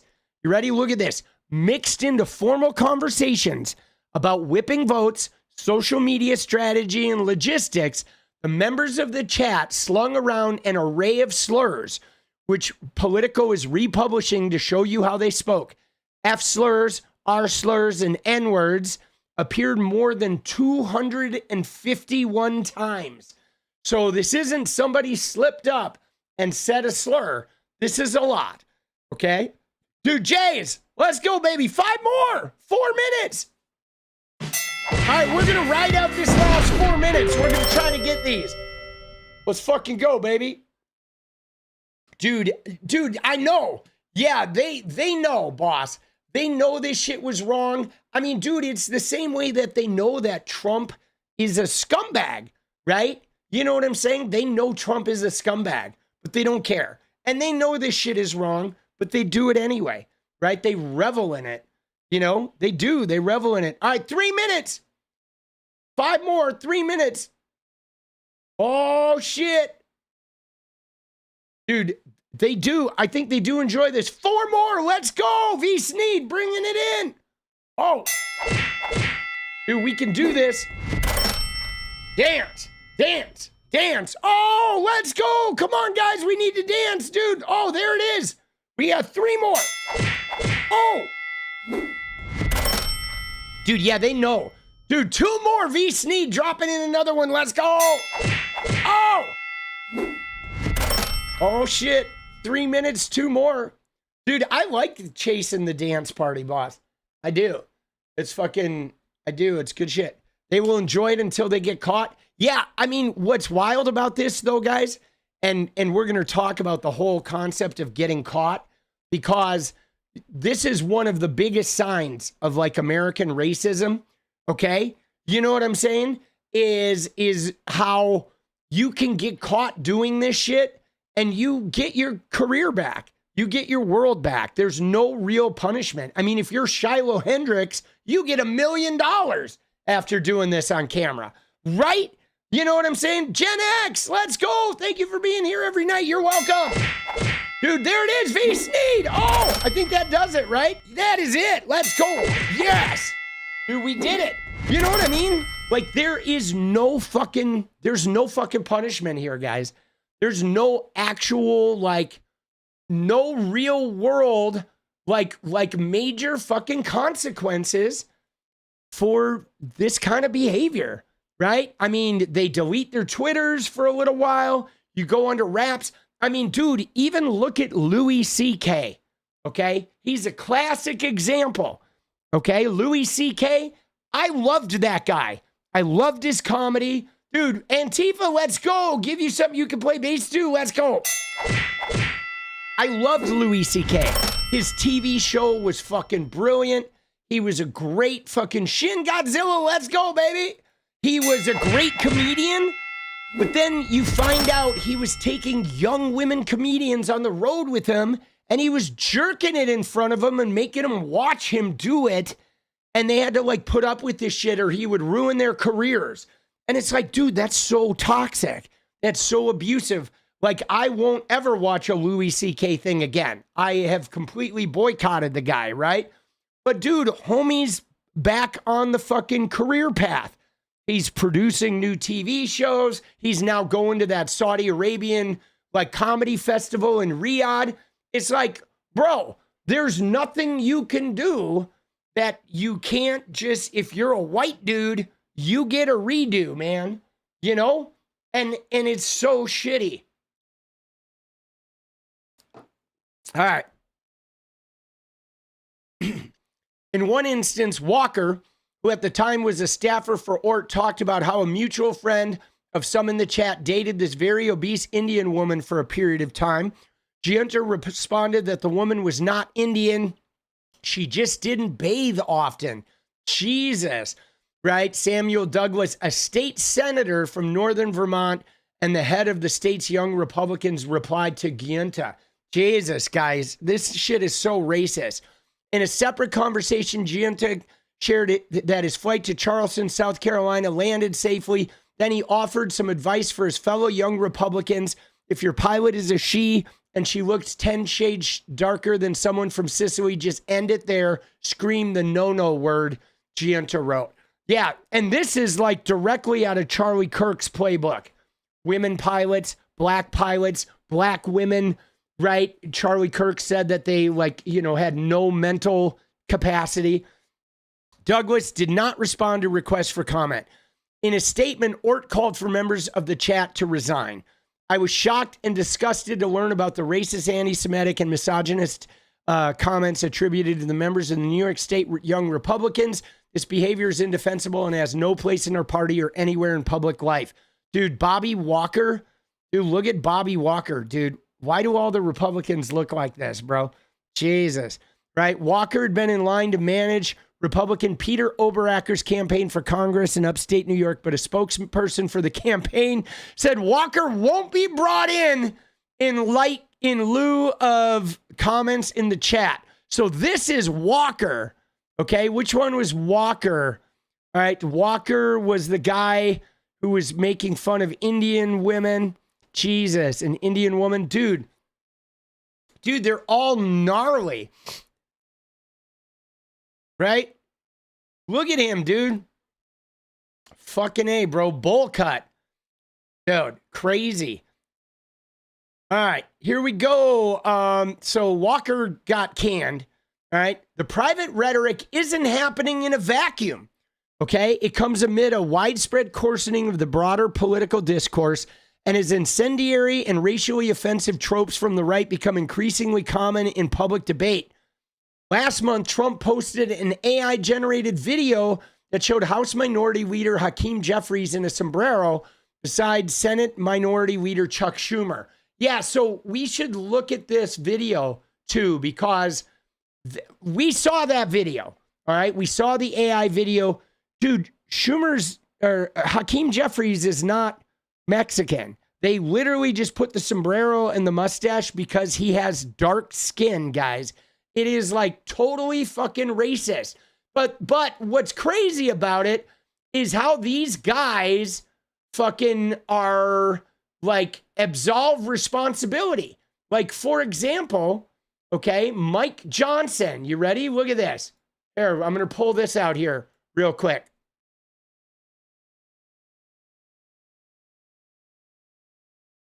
Because look at this. This is Madeline Dean confronting Mike Johnson on this, on the whole, the racist fucking right? The whole racist sombrero video. Now, watch his response, though, dude. The president is unhinged. He is unwell. What are you doing? A lot of folks on your side are, too. I don't control Oh, my them. God, please. That performance in front of the generals, that I didn't see it. is so dangerous. You know I serve on foreign affairs and appropriations. This is a collision of those two things.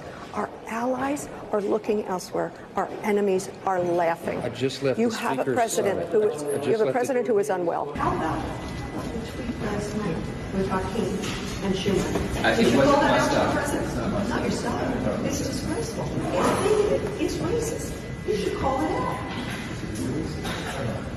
Is it racist? You put a sombrero on a black man who's the leader of the House?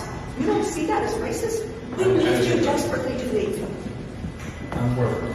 And personally, it's not personal. I love you and I respect you. Okay, we're not That's why disagreeing. I I know. That's why I told you. Opportunity to leave. Did you see that, though, what she said to him? He said, it's not my style. And she's like, it's not your style. It is bigoted and racist. And you don't see it? He's like, is it racist? I don't know. Like, what a fucking clown, bro.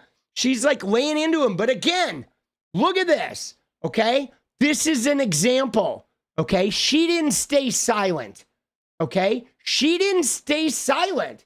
She spoke up, right? And good for her. That's what we need to do. We need to always be speaking up.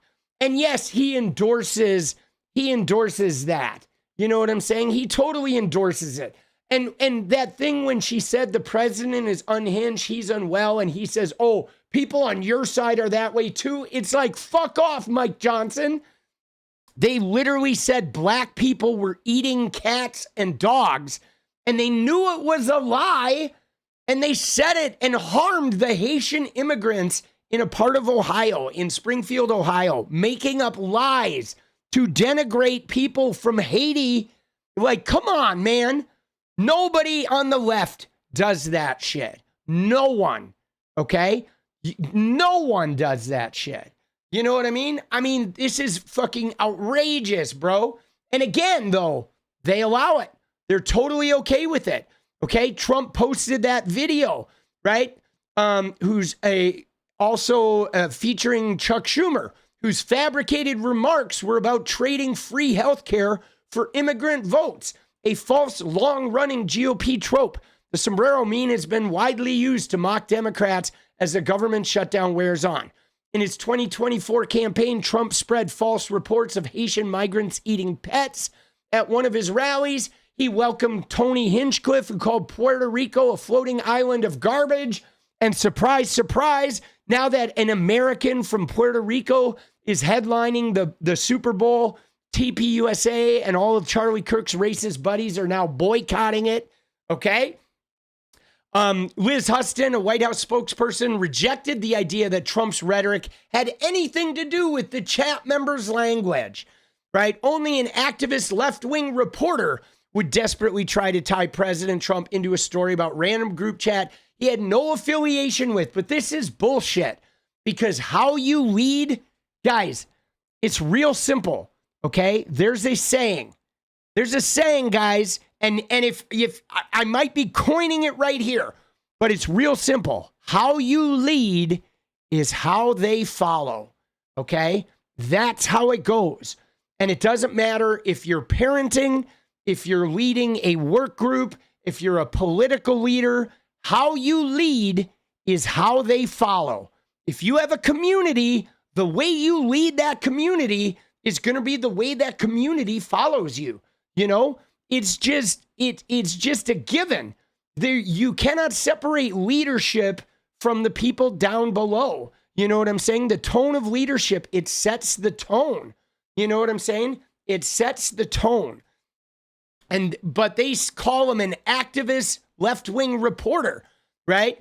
And it's saying only an activist left-wing reporter would try to tie president to this chat while failing to mention the dangerous smears coming from Democrat politicians who have fantasized about murdering their opponent and called Republicans Nazis and fascists. Again, okay, nobody has fantasized about murdering their opponent, okay? That I know they're talking about Jay Jones again, but if you read his shit, He made some comments about how unpopular somebody was, and he definitely used some murderous imagery, but he didn't talk about wanting to murder his opponent. He didn't talk about wanting to murder any kids. He simply said if something happened to people's kids, they would change the policy, that they don't do policy until it personally affects them. But as far as calling Republicans Nazis and fascists, hey, where do you think we got that idea from there, fucknuts? Like, yo, the reason you're called Nazis and fascists is because you are Nazis and fascists. Or if you're not a Nazi and a fascist, you seem to be fine that all the Nazis and fascists are in your party and they're leading your young Republican club and you're okay with it. So come on, man. Dude, shit is bullshit, bro. Some bullshit. Oh, shit. Now we're getting into the pictures here. Okay. So no one has been subjected to more vicious rhetoric and violence than President Trump and his supporters. Oh, there's the white people are so oppressed. In the Restore Your War room chat, I was seeing it. It's Restore YR. Restore Your. All right. But 𝗙𝗍𝗪 tells his fellow Republicans that he spoke with the White House about an endorsement from Trump for his bid to become chairman of the National Federation. Trump and the Republican National Committee ultimately decided to stay neutral in the race. A White House official said it has no affiliation with Restore YR and that, it's Restore Young Republicans. I got it. All right. It's the group name. They have no affiliation with Restore YR and that hundreds of groups ask for endorsement. 𝗙𝗪𝗪 was the most prominent voice in the chat, spreading racist messages, often encouraged or liked by other members. When Luke Mosman, the chair of the Arizona Young Republicans, asked if the New Yorkers in the chat were watching an NBA playoff game, 𝗙𝗪𝗪 responded, I'd go to the zoo if I wanted to watch monkey play ball. 𝗙𝗪𝗪 elsewhere refers to black people as the watermelon people. Like, dude, that's so toxic. Hendricks made a similar remark in July. Bro is at a chicken restaurant ordering his food. Would he like some watermelon and Kool-Aid with that? Hendricks was a communications assistant for Kansas's Republican Attorney General Chris Kobach, of course, and he got fired until Thursday, I guess.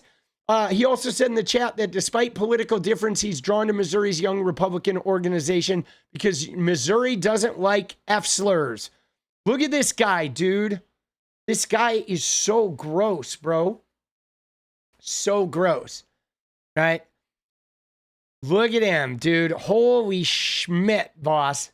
Jesus, dude. Dude, what's with the hair? Dude, who cut this guy's hair, boss? Like, he's fucking drunk barber. You know what I mean? Oh my God. And what's scary is I was in a band in the 90s and the singer of the band kind of looked like this a little bit. Dude, he eventually got booted. I couldn't be in a band with the dude who looked like that, right? Oh my God. Dude, Politico reached out to Denedry Herbert, a spokesperson for the Attorney General who serves as the Kansas GOP chair, and shared with her excerpts of the chat involving Hendricks. In response, Herbert said that we are aware of the issues raised in your article and that Hendricks is no longer employed in Kobach's office. Yeah, you think? Dude, oh my God. Yeah, I had some back and forth with the VC in Michigan. Current chair is a deer in the headlights. We have a call Wednesday. Many agree. He did say my delegates I bring will vote for the most right-wing person. Great. I love Hitler. Oh my God, dude. What the fuck, bro? In another exchange, Dwyer, the Kansas chair, informs 𝗙𝗪𝗪 that one of Michigan's young Republicans promised him the group will vote for the most right-wing person. Great. I love Hitler. And Dwyer reacted with the smiley face, dude. He liked that one. Jesus. 𝗙𝗪𝗪, who serves as chief of staff to New York State Assembly member Mike Riley, ultimately fell 6 points short of winning the chairship to lead the Young Republican National Federation. Despite earning endorsements from Stefanik and longtime Trump advisor Roger Stone. So this 𝗙𝗪𝗪 guy, this chief racist, he had the endorsements of Stone and Stefanik. Riley did not respond to requests for comment. Earlier this year, 𝗙𝗎💩 accepted an award from the Young Republicans. She lauded 𝗙𝗎𝗋 for his tremendous leadership, right? And had her campaign in the political PAC she leads donate to the state org. Alex DeGrassi, a senior advisor for 𝗙𝗎𝗩, said the Congresswoman was absolutely appalled to learn about the alleged comments made by leaders of the New York State Republicans and other young Republicans in the group chat. Yada, yada. They're all just covering their asses. She said, look at this, though. He said, according to the description provided by Politico, which means like they're saying, well, if this is true, right? But again, I'm tired of Republicans asking like this is an isolated instance. Because, dude, let me just tell you from somebody who was in the gaming community where a lot of this red pill MAGA shit was floating around, dude, this is all of them, okay? Even if they're not saying it, they fucking believe this shit. When they hear it, they smiley face it, right? You know what I mean? Like, this is all of them, okay? So they said if the description is accurate, 𝗙𝗎💩 calls for them to step down. Okay, Stone also condemned it. He says, I've never seen the alleged chat room thread, but if it's authentic, I would say everybody should step down. He says, this would surprise me as it's inconsistent with Peter I know, because, you know, he did a good job as a young Republican, okay? Few minority groups are spared from the Young Republicans group chat. Their rhetoric, normalized as at most points as dark humor, mirrors some popular conservative political commentators, podcasters, and comedians amid a national erosion of what's considered acceptable discourse. 𝗙𝗎𝗋's line on a dark-skinned pilot echoes the one used by Charlie Kirk, right?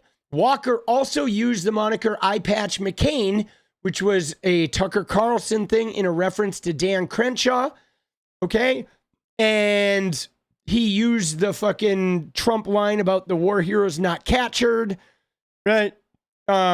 You know, of course, these guys are influenced by Trump's language 100%. Again, how you lead is how they follow. And yeah, dude, the Asmongold shit was like gnarly, dude. Dude, Asmongold is like one of the worst, bro. Dude, that guy is despicable, boss. Gibson reviewed multiple excerpts of the Young Republicans chat provided by Politico. One was a late July message where Moseman, the chair of the Arizona Young Republicans, mused about how the group could win support for their preferred candidate by linking an opponent to white supremacist groups. But Moseman then realized the plan could backfire. Kansas Young Republicans could end up becoming attracted to that opponent. Oh, dude, that is so fucked up. Do you see that? Oh my God, can we get them to start releasing Nazi edits with her? Like pro-Nazi and fascism propaganda, he asked the group. Oh my God, I love this plan, Rachel Hope said. The only problem is we will lose the Kansas delegation. So he was, and then everybody was liking it. So he was basically saying, hey, we can defeat our opponent by associating them with, you know, Nazis. But if we associate them with the Nazis, a bunch of our other young Republicans are then going to be for the opponent. Like, dude, that's fucked up, bro. Like, they know that they are all racist and Nazis. You know what I'm saying? Like, this is the thing that bothers me, is they have this campaign. Stop calling us fascists. Stop calling us Nazis. Stop saying we're racist. But they are all aware of the racism, misogyny, transphobia, fascism. They're aware of all of that in their own fucking caucus. They know it's there. They know that they're part of this. They're aware of it. They don't care. Okay? They just want to stop being reminded of it. Dude, Uncle F, let's go. One Nazi at a time. With 11 other folks, you know what you got there? You got a dozen. It's easy math. You do, right? If you have one Nazi at a table with fucking 9 Nazis, you got 10 Nazis. Absolutely. Dude, they know it, right? Gibson said the YR conversations reminded him of online discussions between members of neo-Nazi and white supremacist groups. I mean, shocker. All of the neo-Nazi and white supremacist groups are Republicans. You say it once or twice, it's a joke, but you say it 251 times, It's no longer a joke. It is just part of who you are and how you are.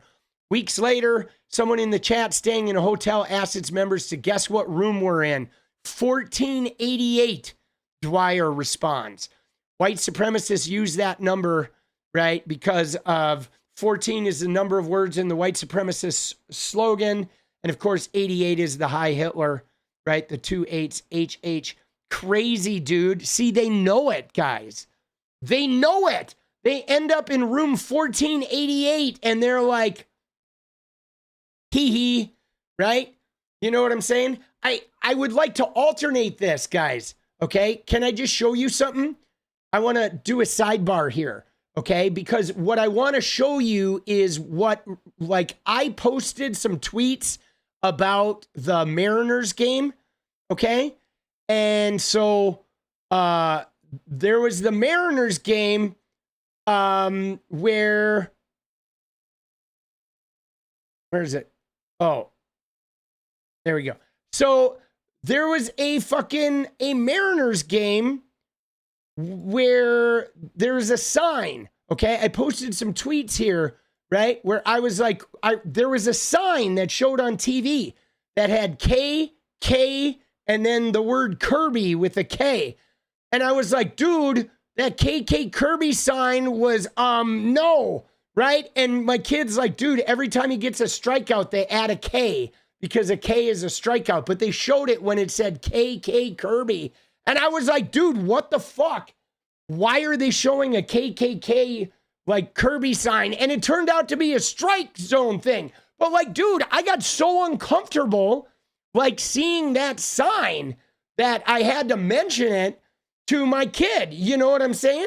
And right, you know, and backwards K, yeah, but they weren't backwards on the sign, right? But like my point being is like seeing uncomfortable racist shit and not pointing it out, seeing it and participating it, and like, you know what I'm saying, is fucking like super problematic. Like, I don't understand how people can see, like, these guys, they know that everybody in their caucus does this and they don't resist it at all. They're like so aware of it, you know, they're so aware of it. In another conversation, Giunta talks approvingly about Orange County Teen Republican Organization, which is a part of the national network Teenage Republicans, and how he was pleased with their ideological bent. They support slavery and all that shit. Mega based, he said. Okay. So, dude, the Orange County Teenage Republicans support slavery. Yikes, bro. Yikes. You know what I mean? That is like, Jesus, dude. Right? The fucking, you know, dude. I mean, Jillian Michaels would be so proud. Dude, so the thing about it, Hanf, is all YouTube chats are censored, boss. You know what I'm saying? Like, YouTube censors chat. So just keep it clean, bro. And you won't have an issue with the censoring. But like, dude, every chat and chat area on YouTube is censored. That's just reality, homie. Right? You know, you're in 2025, boss. Right? Dude, now you're being a fucking weirdo. Now, I mean, I don't know what your deal is, but now you're really censored. Now I have censored you. Thank you for coming out. We appreciate you. Right? All right. There we go. I don't know. He wants to have some sort of like, you know, I tend to keep the religion out of the chat. It's not our thing, dude. I'm a proud atheist. Thank you very much. Bye-bye. Bye-bye. Dude, let's go. All right. So they're into slavery in Orange County. In a statement, Orange County GOP Chair Courtney Canfield-Green said the party was disappointed to learn its teen group was mentioned in the chat.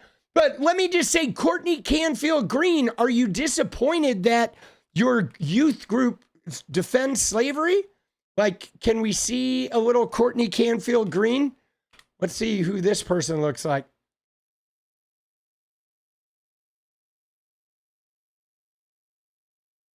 Where is Courtney Canfield-Green? There she is. All right. There's Courtney Canfield Green. She's disappointed her youth got mentioned. She's not disappointed that they support slavery. Dude, like, what the fuck, bro? Are all the Republicans like...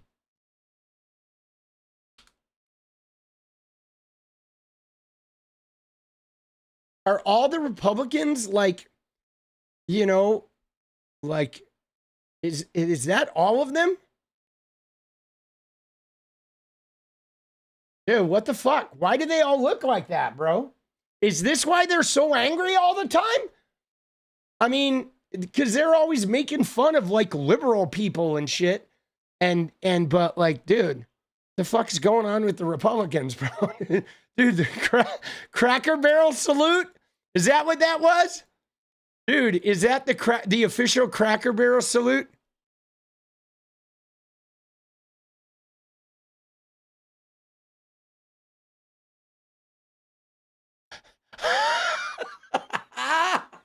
Dude.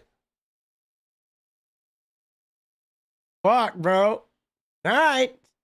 Dude, but again, she's disappointed they were mentioned, but, you know, our teen volunteers have no affiliation with them. This behavior has no home within the Republican Party in Orange County. That's bullshit. This behavior literally is the Republican Party. Like, let's be honest. Ed Cox, the chair, also condemns the remarks made in the chat. I was shocked and disgusted to learn about reports of these comments. Just as we call out vile racist and anti-Semitic rhetoric on the far left. Dude, vile racist. And dude, what vile racist fucking shit comes on the far left?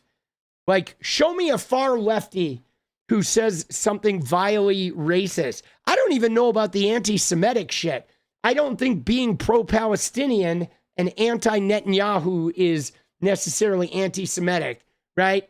But I take issue with some of that shit. But all right, members of the Telegram chat speak about their personal lives too.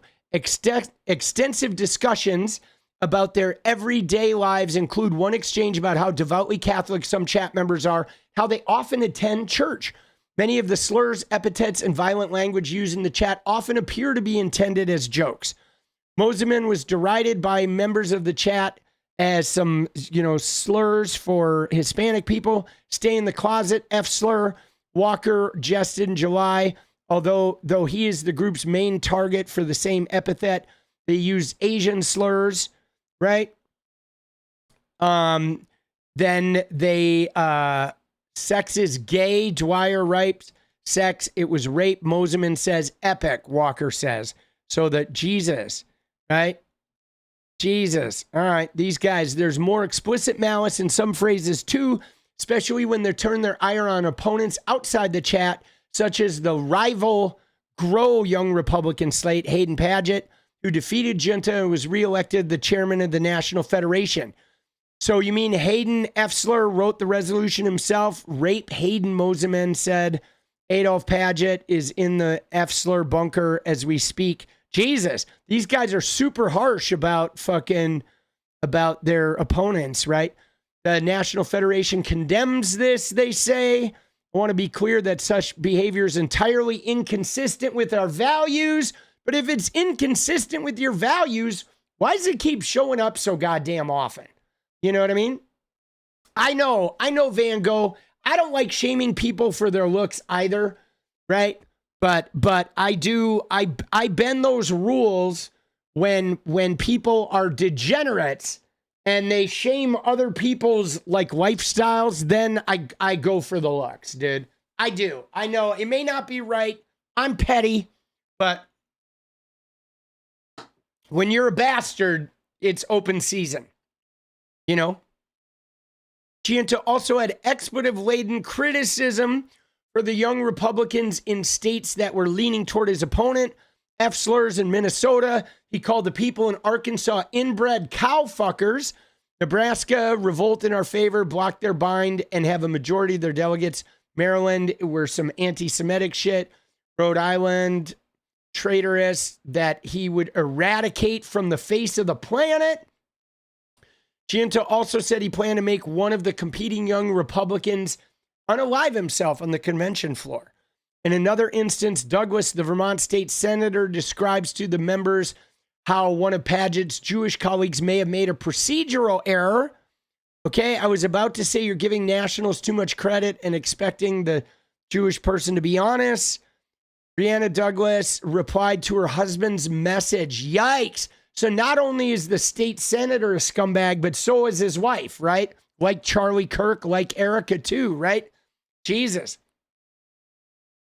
While reporting this, Politico was examining a separate allegation that Giunta and the Young Republicans mismanaged the finances. Oh, interesting, right? And hadn't paid at least one venue for a swanky party it hosted last year. Politico's report detailed how the organization was missing required financial disclosure forms, how their subsequent efforts to file the forms revealed that it was in more than $28,000 of debt. Updated records show it has more than $38,000 worth of debt. Donations to the New York State Young Republicans political account must be reported to the Board of Elections. At the time, Giunta told Politico the allegations were nothing more than a sad and pathetic attempt at a political hit job. But in the Restore YR room, he and Walker speak flippantly about mishandling the finances. The account be like 500 Balding Cream, $1,000 Ozempic, Walker said in one message. NYSYR will be declaring bankruptcy after this. I just know it, he said in another. I drained $10K tonight to pay for my next vacation to Italy. Giunta appeared to joke about the bank account. I spent it on massage, he said of another check that he deposited. Great, can't wait to get sued by our venue. Many members of the chants occasionally appear to be aware of its toxicity and even made remarks that considered the possibility someone outside their tight-knit group might view it. Walker seemed to consider that possibility the most. In one instance, he joked about bombing the National Federation's convention in Nashville, then remarked, just kidding, for a signed FBI tracker. In another, he said, if we ever had a leak of this chat, we would be cooked for real, for real. Damn, dude. Dude, that shit. Dude, that was a mouthful, bro. That shit is crazy, right? And again, you know, this is not a one-off. You know, this is not a one-off.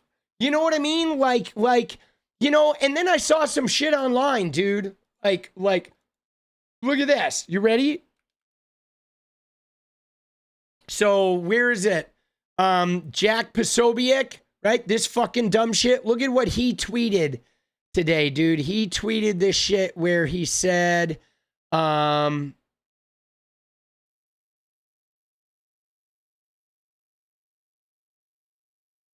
So first off, look, these are the only group chat messages I'm concerned with. They're not concerned with the racism. Of course not. I mean, these guys are all racist. But look at what he said here. He said, let's see the Young Democrats text about Charlie Kirk now. Okay, now here's the thing. Okay, I can guarantee you that no Young Democrats were saying anything racist or fucking using Hitler references about Charlie Kirk.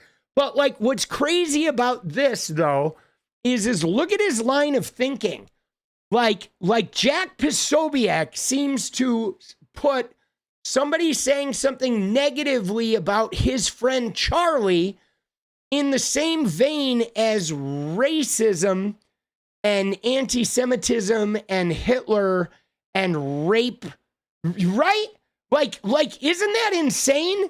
That like rape is this historical problem that has haunted women and still does. Racism is systemic. People get murdered over this shit like every day. We've watched countless people, right? You know what I'm saying? And slavery, the Holocaust. But this guy is like, all of that is like, you talk shit about my friend Charlie, this one guy, is same level to him. The Holocaust and Charlie Kirk being badmouthed is fucking, you know what I'm saying? And Chloe, you're right. Men do get raped too, but men don't get raped at the frequency that women do. Okay, like men do get raped. They absolutely do. But it's a different problem for men. It is a systemic problem for women. You know what I'm saying? Like the same way that like everybody, white people sometimes experience prejudice, okay? But that's different than the racism that black people experience because the black racism is systemic, okay? The rape of women and rape culture, this idea that there's no consent and the touching and the harassment is systemic, okay? That doesn't mean some men don't get raped because they do, and it is horrible and tragic, but it's not systemic for us. You know what I mean? And it's only a stigma for us, though, because of our own patriarchy, 𝗙𝗏. It is our patriarchy and our male dominant, like fucking alpha male rape culture shit that we propagate is why it's more of a stigma for us. Because of homophobia is why it's a stigma. That is on us too. It wouldn't be a stigma for men if men stopped being homophobic, right? Right? That's, you know, it's like, that's even about us men, right? If we would stop being homophobic and we could get over this homophobic shit and the rape culture shit we participate in, it wouldn't be such a stigma for us, you know?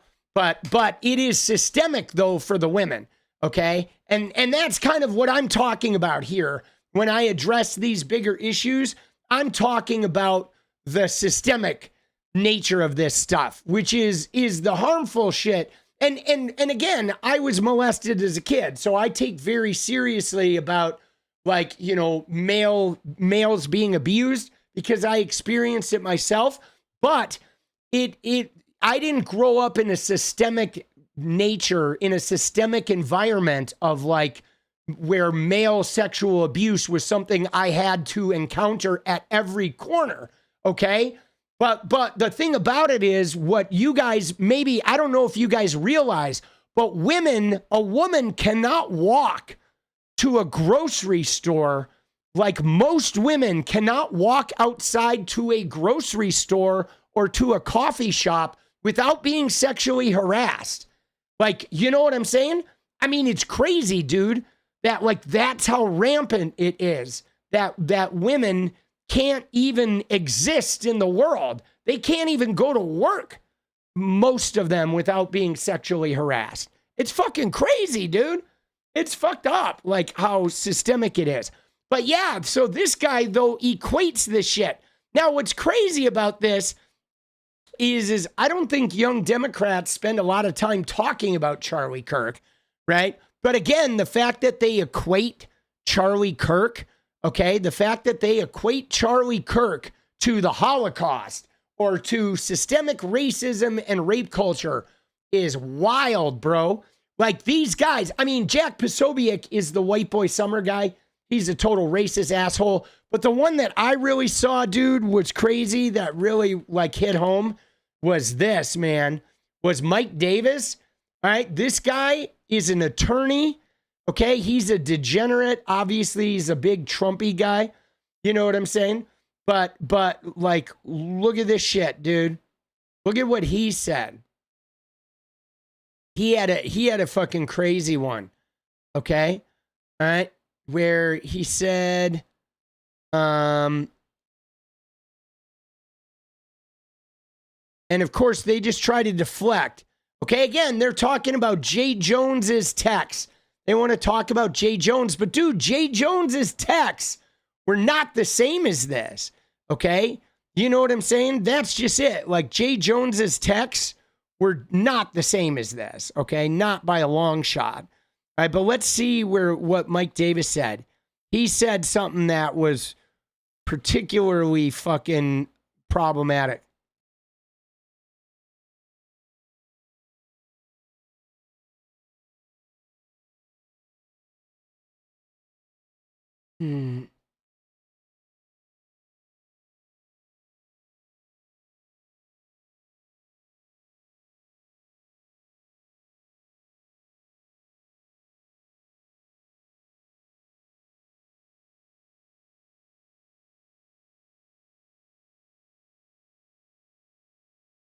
Oh yeah, no, they're laying into the Charlie Kirk shit, right? because there's somebody out there celebrating Charlie Kirk's death. And they're like, today's Democrat Party is a clown car of violent misfits. Vile, we cannot debate them. We must destroy them. Right? You know what I'm saying? Dude, it's so fucking crazy. You know what I mean? It's like the fact that it's about destruction, like they would jail us all. But where was the other one I'm trying to find from Mike Davis? Right? I know he mentioned this earlier today. Where was it?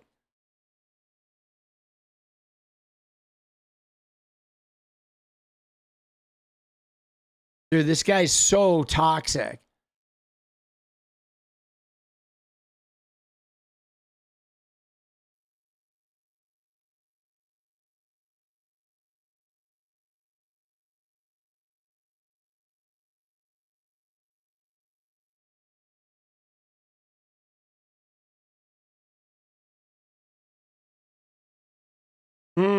Dude, why am I not finding this shit? I should have fucking saved this. I thought it was Mike Davis. Now maybe it wasn't Mike Davis.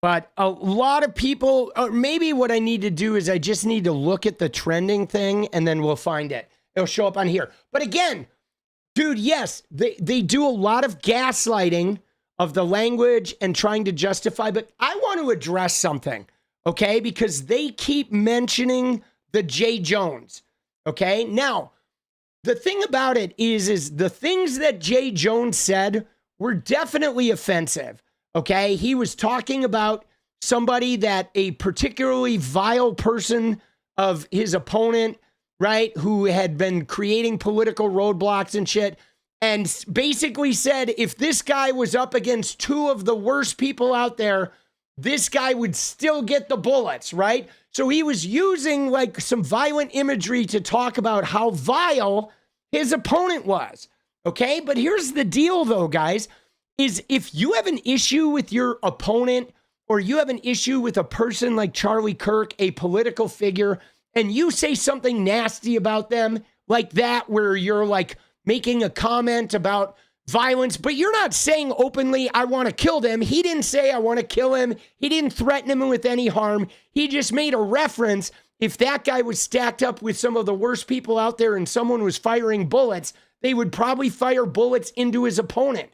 But in those instances, you are having a beef, a resentment, a fucking hatred or whatever within a single individual that you have contact with, and you're saying vile shit about them.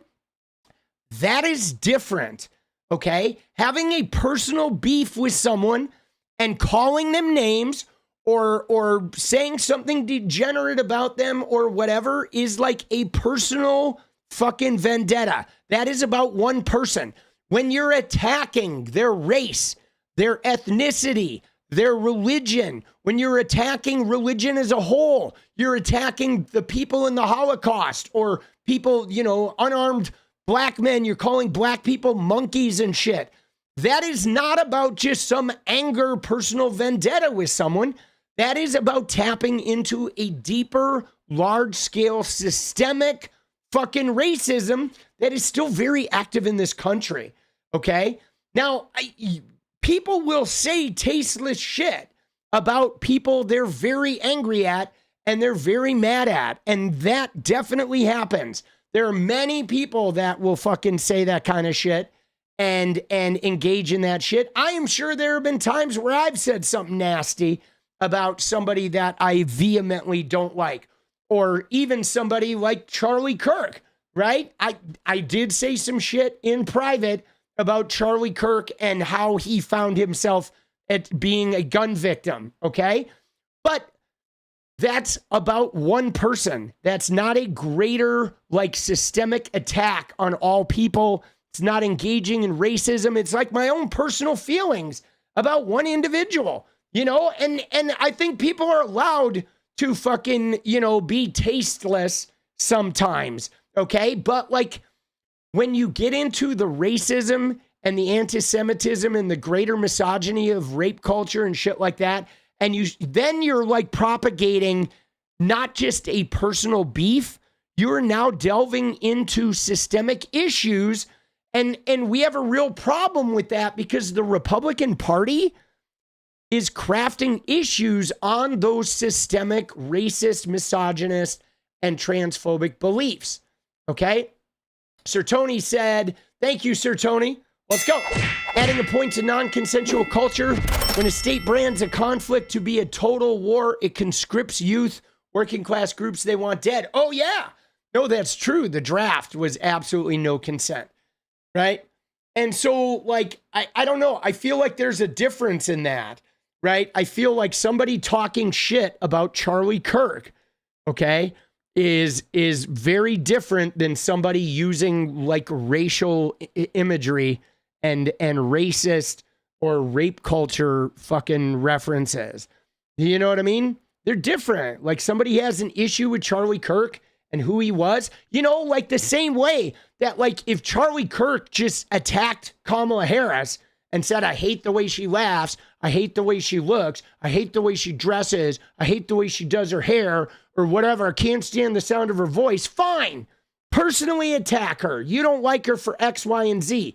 But when he takes 3 black women that are powerful and successful and he says that they have no brain power and he uses a racist trope from slavery to apply to 3 very intelligent, powerful, and successful black women, he is now not just talking about Kamala Harris. He is now talking about all people of color. And that is that greater systemic fucking shit going on. And there's a difference. Nobody would have cared if Charlie Kirk just attacked Kamala Harris, the person, okay? But Charlie Kirk was attacking black women and black people that were talented and powerful, right? And I mean, that's the shit, man. Right? And then you're right, dude. You're right. And then they back down from it too.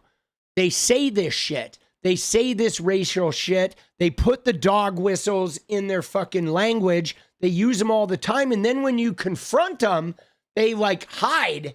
And then they try to blame you. They try to gaslight you and be like, you're the one who's being bad, calling everyone a racist, you know? And that shit is fucking so toxic. And here's what J.D. Vance said. J.D. Vance says this is far worse than fucking, anything said in the college group chat. Okay. And it wasn't, you know what I'm saying? And it wasn't, you know, and again, dude, right? You know what I'm saying? Like the thing that's really crazy here is we see this thing where this person says you were talking about hopping Jennifer Gilbert's children would die. And like, but where the message where he says that he hopes the kids would die? Have we seen that message? I haven't seen that message. I see this one, okay, where this person says you were saying this, right? And right? You know what I mean?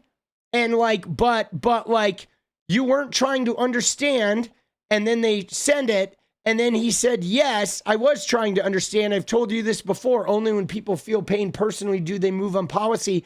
But then this person fucking added this real fast, right? But it's like, when you look at the J. Jones, have you looked at these? We should look at these at some point, because when you look at these, the person who did this, it seemed like they were trying to get some fucking thing out of the person. You know what I mean? Like, even with this, you know, it looks like he said yes to, I was hoping the kids would die, but no, he was answering yes to this first message.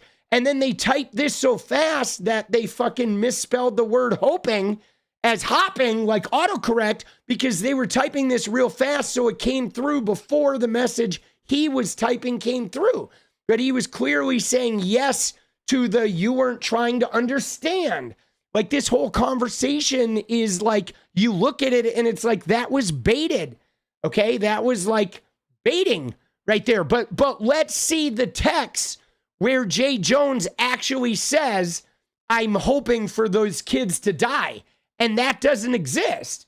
You don't see that text anywhere. Oh, all you see is this one, this little snippet of the conversation. Right? And no, he did not say her children should be gassed in the shower. And he didn't even say he wanted the kids to die. He merely made a reference to the person of saying that, like, you know, if her kids died, right, she would change her policy.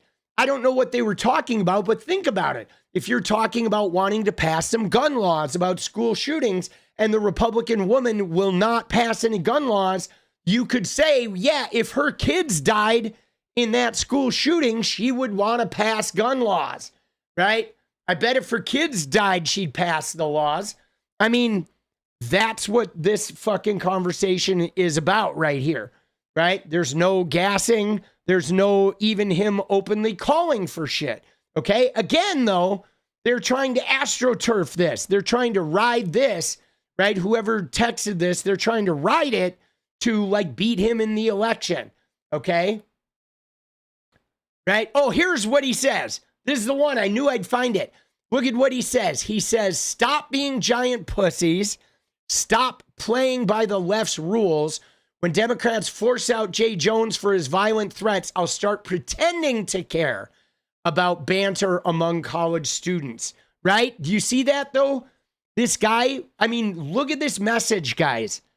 Because this message is loaded. Because first off, he's like misrepresenting Jay Jones' violent threats. There weren't any violent threats. Jay Jones never violently threatened anybody. Okay? But he says when the Democrats get rid of Jay Jones, he'll start pretending to care. But you see that? It's like he still won't care. Okay? Even when they force out Jay Jones, he still doesn't care, but then he'll pretend to care, right? And this is what I'm talking about, that these guys, like they want aggression. They want to be openly racist, okay? You know what I'm saying? He is. He's saying he loves it. I love this shit, right? I don't care about this shit. He doesn't care about this shit. But guys, they didn't care about segregation. Okay, these Republicans are the dudes that would have been the Southern Democrats in the 50s. Okay, and I mean, yes, the Democrats were the KKK in the 40s and 50s. And then after the Civil Rights Act got passed by the Democrats, Strom Thurmond and the Dixiecrats, the Southern Democrats, they all switched to the Republican Party. And this guy is one of those Republicans. They would be fine with having segregation back. I think they would be fine with slavery, too. They don't care, boss. I mean, look at Jillian Michaels. She don't care. But this guy's saying, stop being pussies, right? And they're trying to apply this to Jay Jones, right? And Tim Pool says, I don't care, right?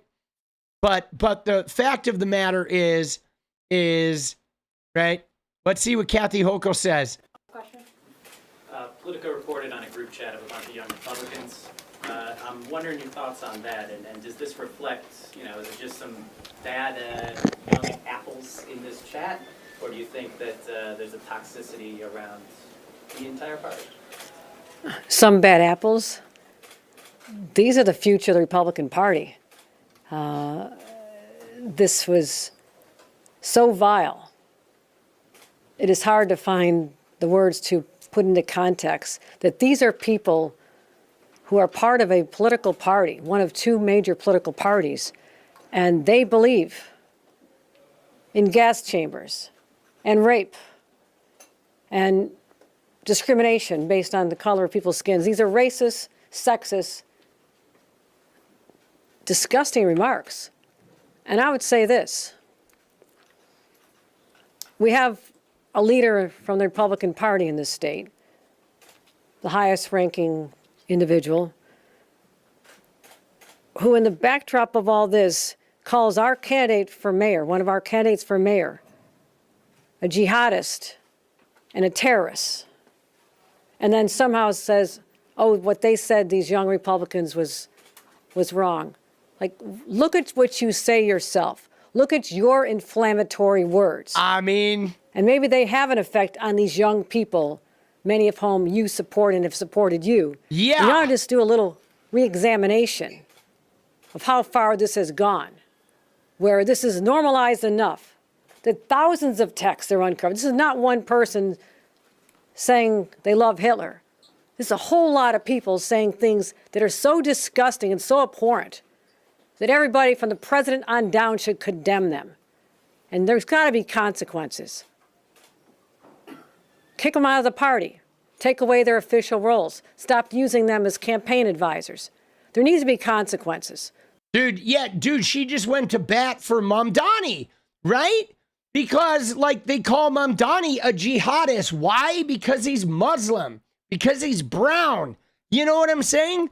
They call him that shit simply because he's a brown Muslim.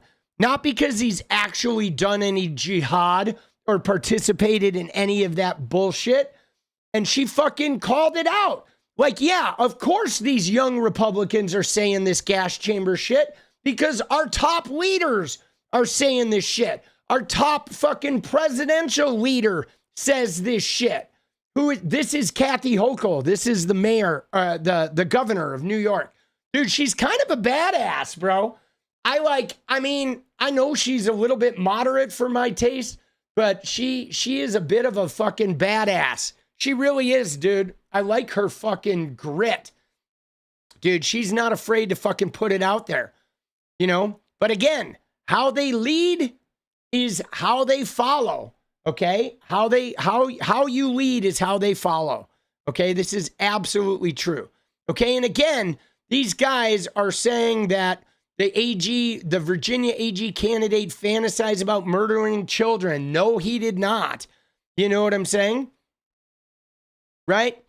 Dude, right? It's always the dudes who look like this, indeed, who think they're the master race, bro. Jesus. Dude, what the fuck, bro? Like, what the fuck, dude? Crazy. Right? This shit is wild. Wild. Dude. Right? They don't care, though. This is why I call you Nazis, you dumb fucking maggots. Let's go, dude. Dude, I love the Liam Neeson account. It's fucking fun account. Dude. Oh, shit. Oh, shit, bro. Right?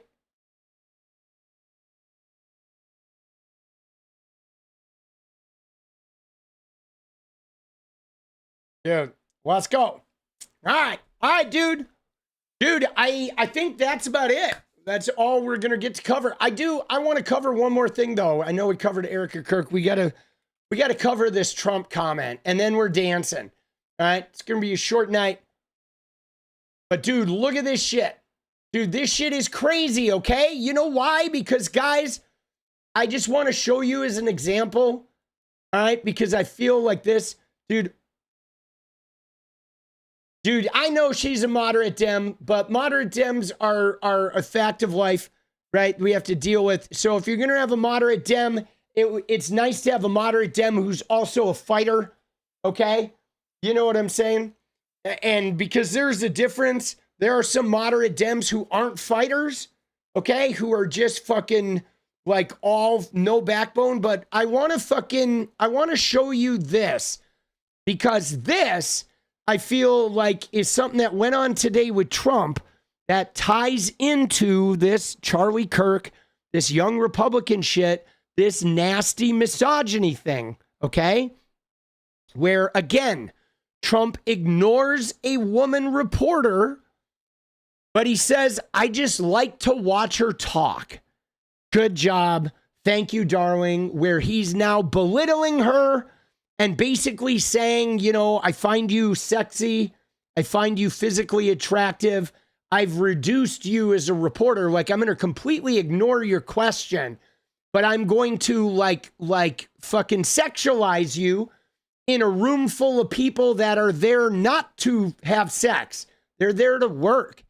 and she's working a job and she is a fucking professional. And he's not treating her like a professional. He's sexualizing her in front of a bunch of people. And this is the shit that's happening on the same fucking day that we're seeing that all these young Republicans are fucking disgusting fucking pigs, right? As China deepens its presence in Latin America, what role do you see for the U.S.? I just like to watch your talk. Sorry, no? Good job. Okay, thank you. Good job. Thank you, darling. Yeah, and like, look at that. And then there's a group of men who are like, haha, I'm just going to ignore it, but I just like to watch her talk. Good job, little girl, right? And then everybody's like laughing about it. All the men are still, right? You know, when Trump said, grab him by the pussy, it wasn't locker room talk, guys, okay? It wasn't locker room talk. This is just how they talk. This is just how they think. This is why Donald Trump, his staffers, the first term, wouldn't leave him alone with young women, okay? With young women fucking staffers, because he was gross around them, okay? They, like Cassidy Hutchinson and them, they would not leave Trump alone with young women interns because Trump was so vile, dude. And so Fresh, I've been to Canada and Mexico, but that's the only places I've been outside the country, right? But yeah, these guys.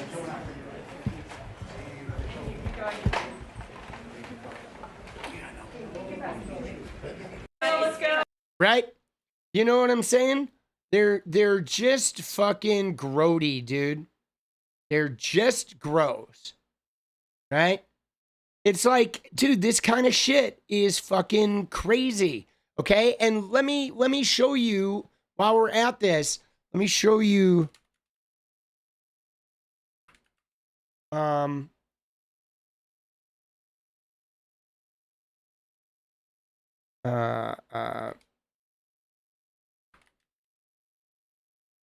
there's another one I want to show you, okay?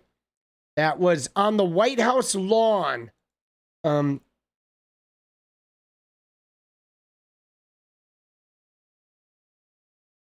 This is from his first term, right here. Watch this video. You ready? This is crazy. Question, yeah. Okay, watch this video. All right? This is a woman. There's a woman reporter. This is the first term, okay? This was his first despicable term.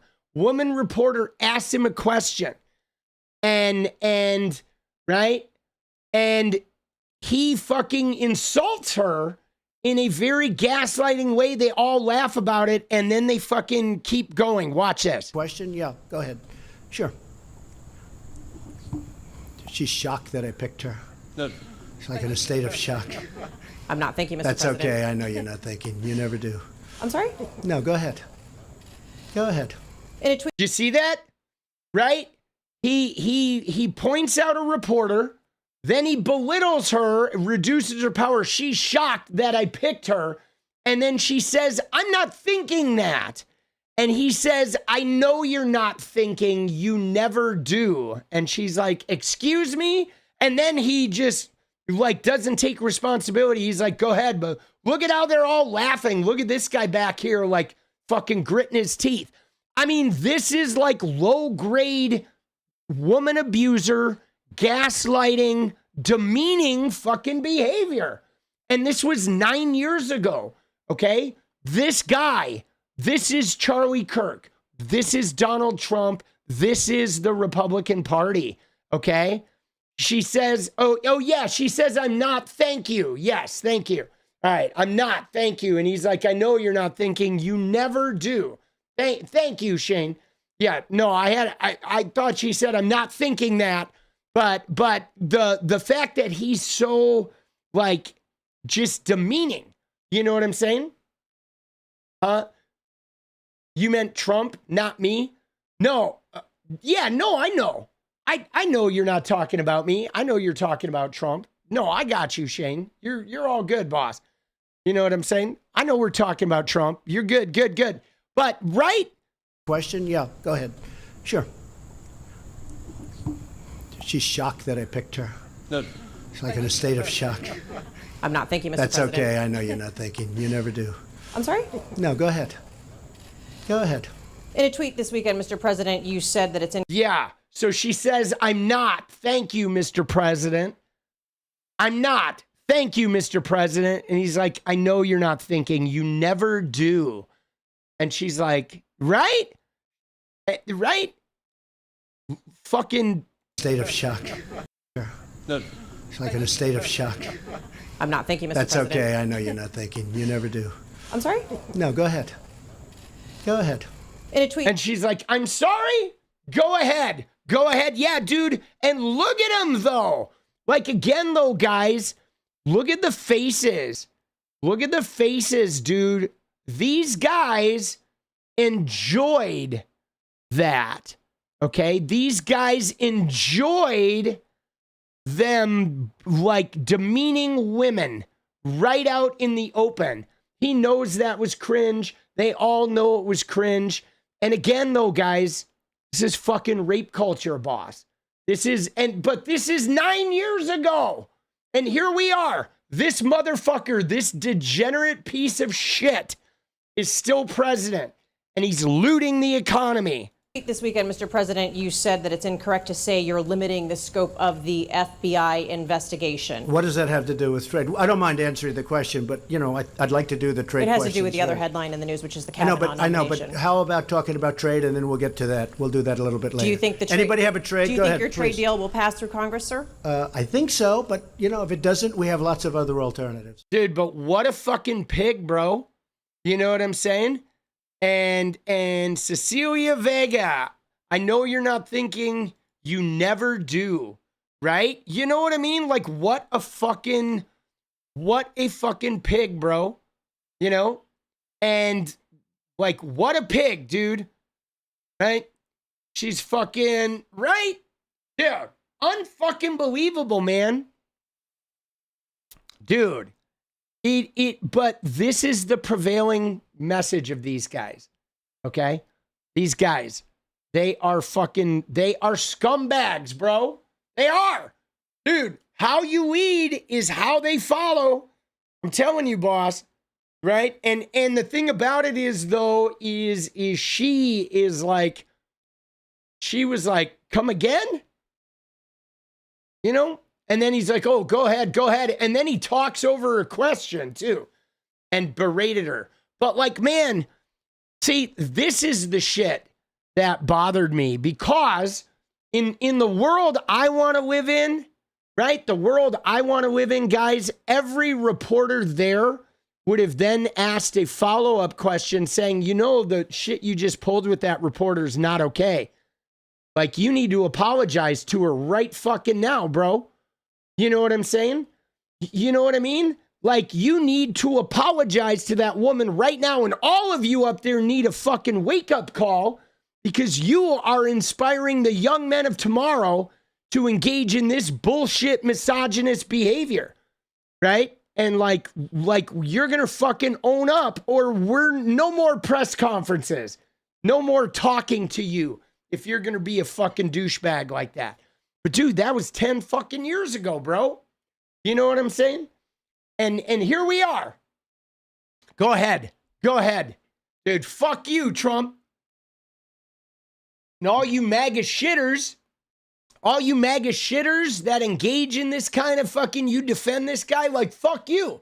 That's why we fucking call you shit.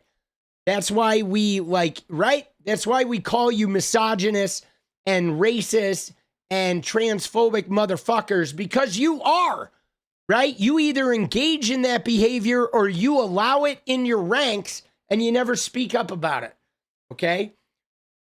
Cowardly shit is right. But now we dance, all right? You guys bought a dance party. It's time to dance. I'm going to go edit some videos. All right, dude? Yeah, fuck everybody supporting these motherfuckers. Yeah, fucking crazy shit, bro. All right? This is crazy, crazy shit. All right, but now it's time for dance party. Time for a little deja vu.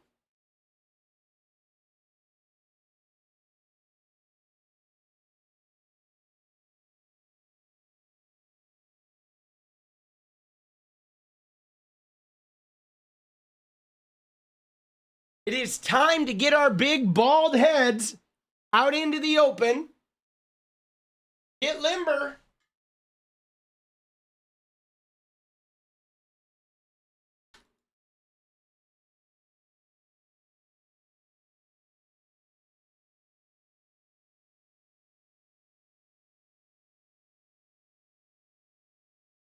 Dude, big bald eagle time. Let's go.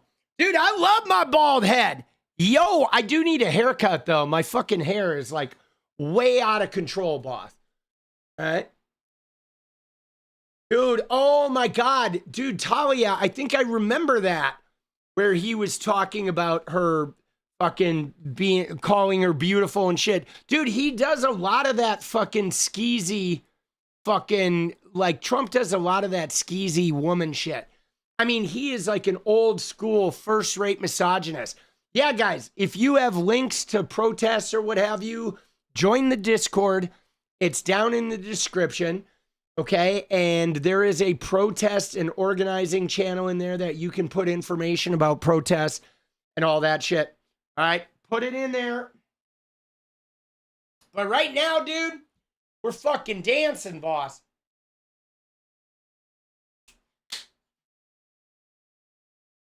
You ready?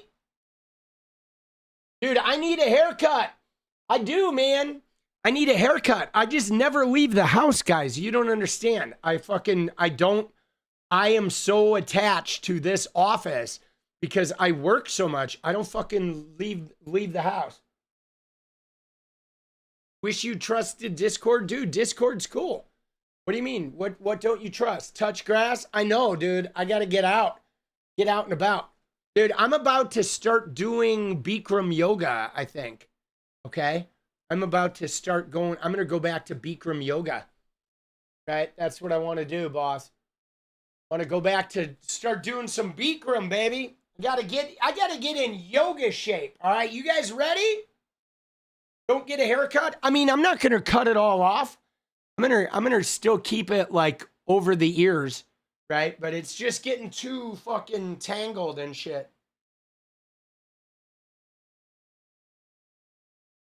My dancing is better than any yoga. Dude, dancing is great. But hot yoga, it just is good for the soul, dude. Right? Use a mobile barber. I was thinking about the same thing. I was thinking about maybe I can have somebody fucking like call and order a barber to go. Dude, kind of suits me. Way out of control. Maybe. We'll see. We'll see. We'll see. All right, you ready? Let's go. Let's get it, baby. Oh! Come on!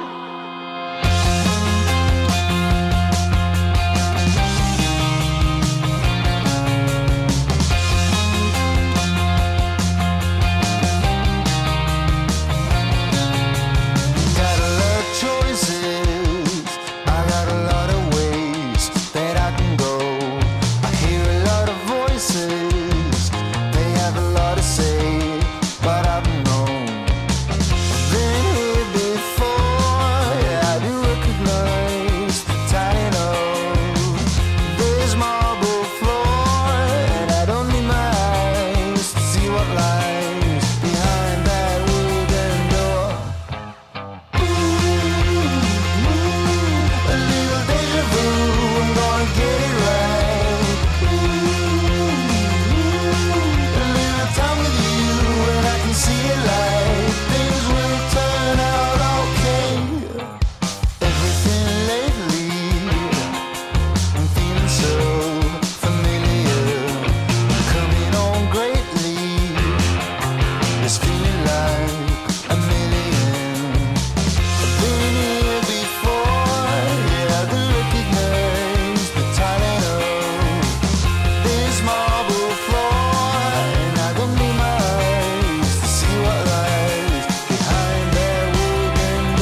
this feeling that I have now, almost a bit holy, an notion that I will make it out somehow.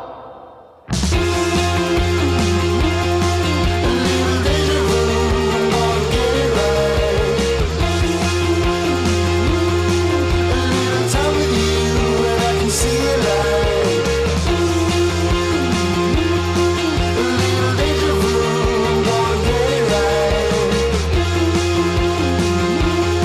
A little time with you and I can see a light.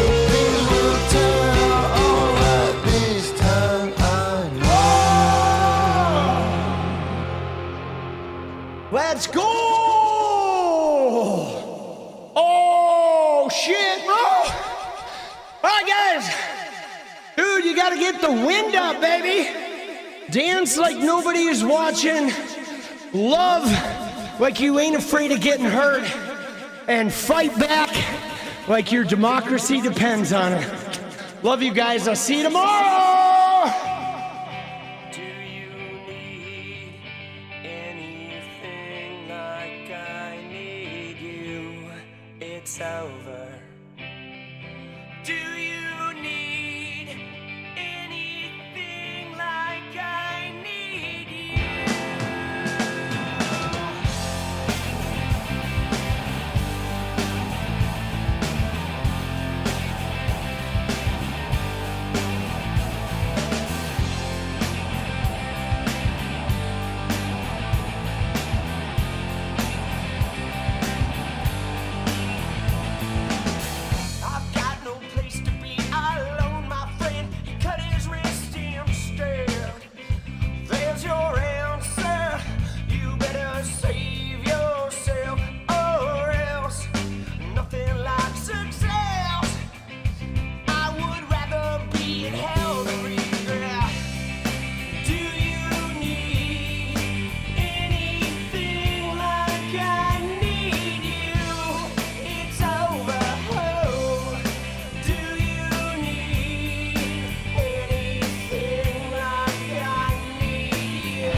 lost in my reflection.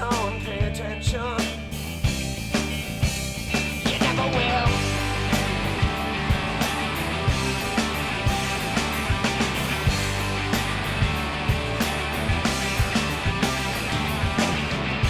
I will overanalyze and fall victim. But when I'm lowest, time to get to know myself. I'm still tangled, I'm not worried, 'cause I am caught up in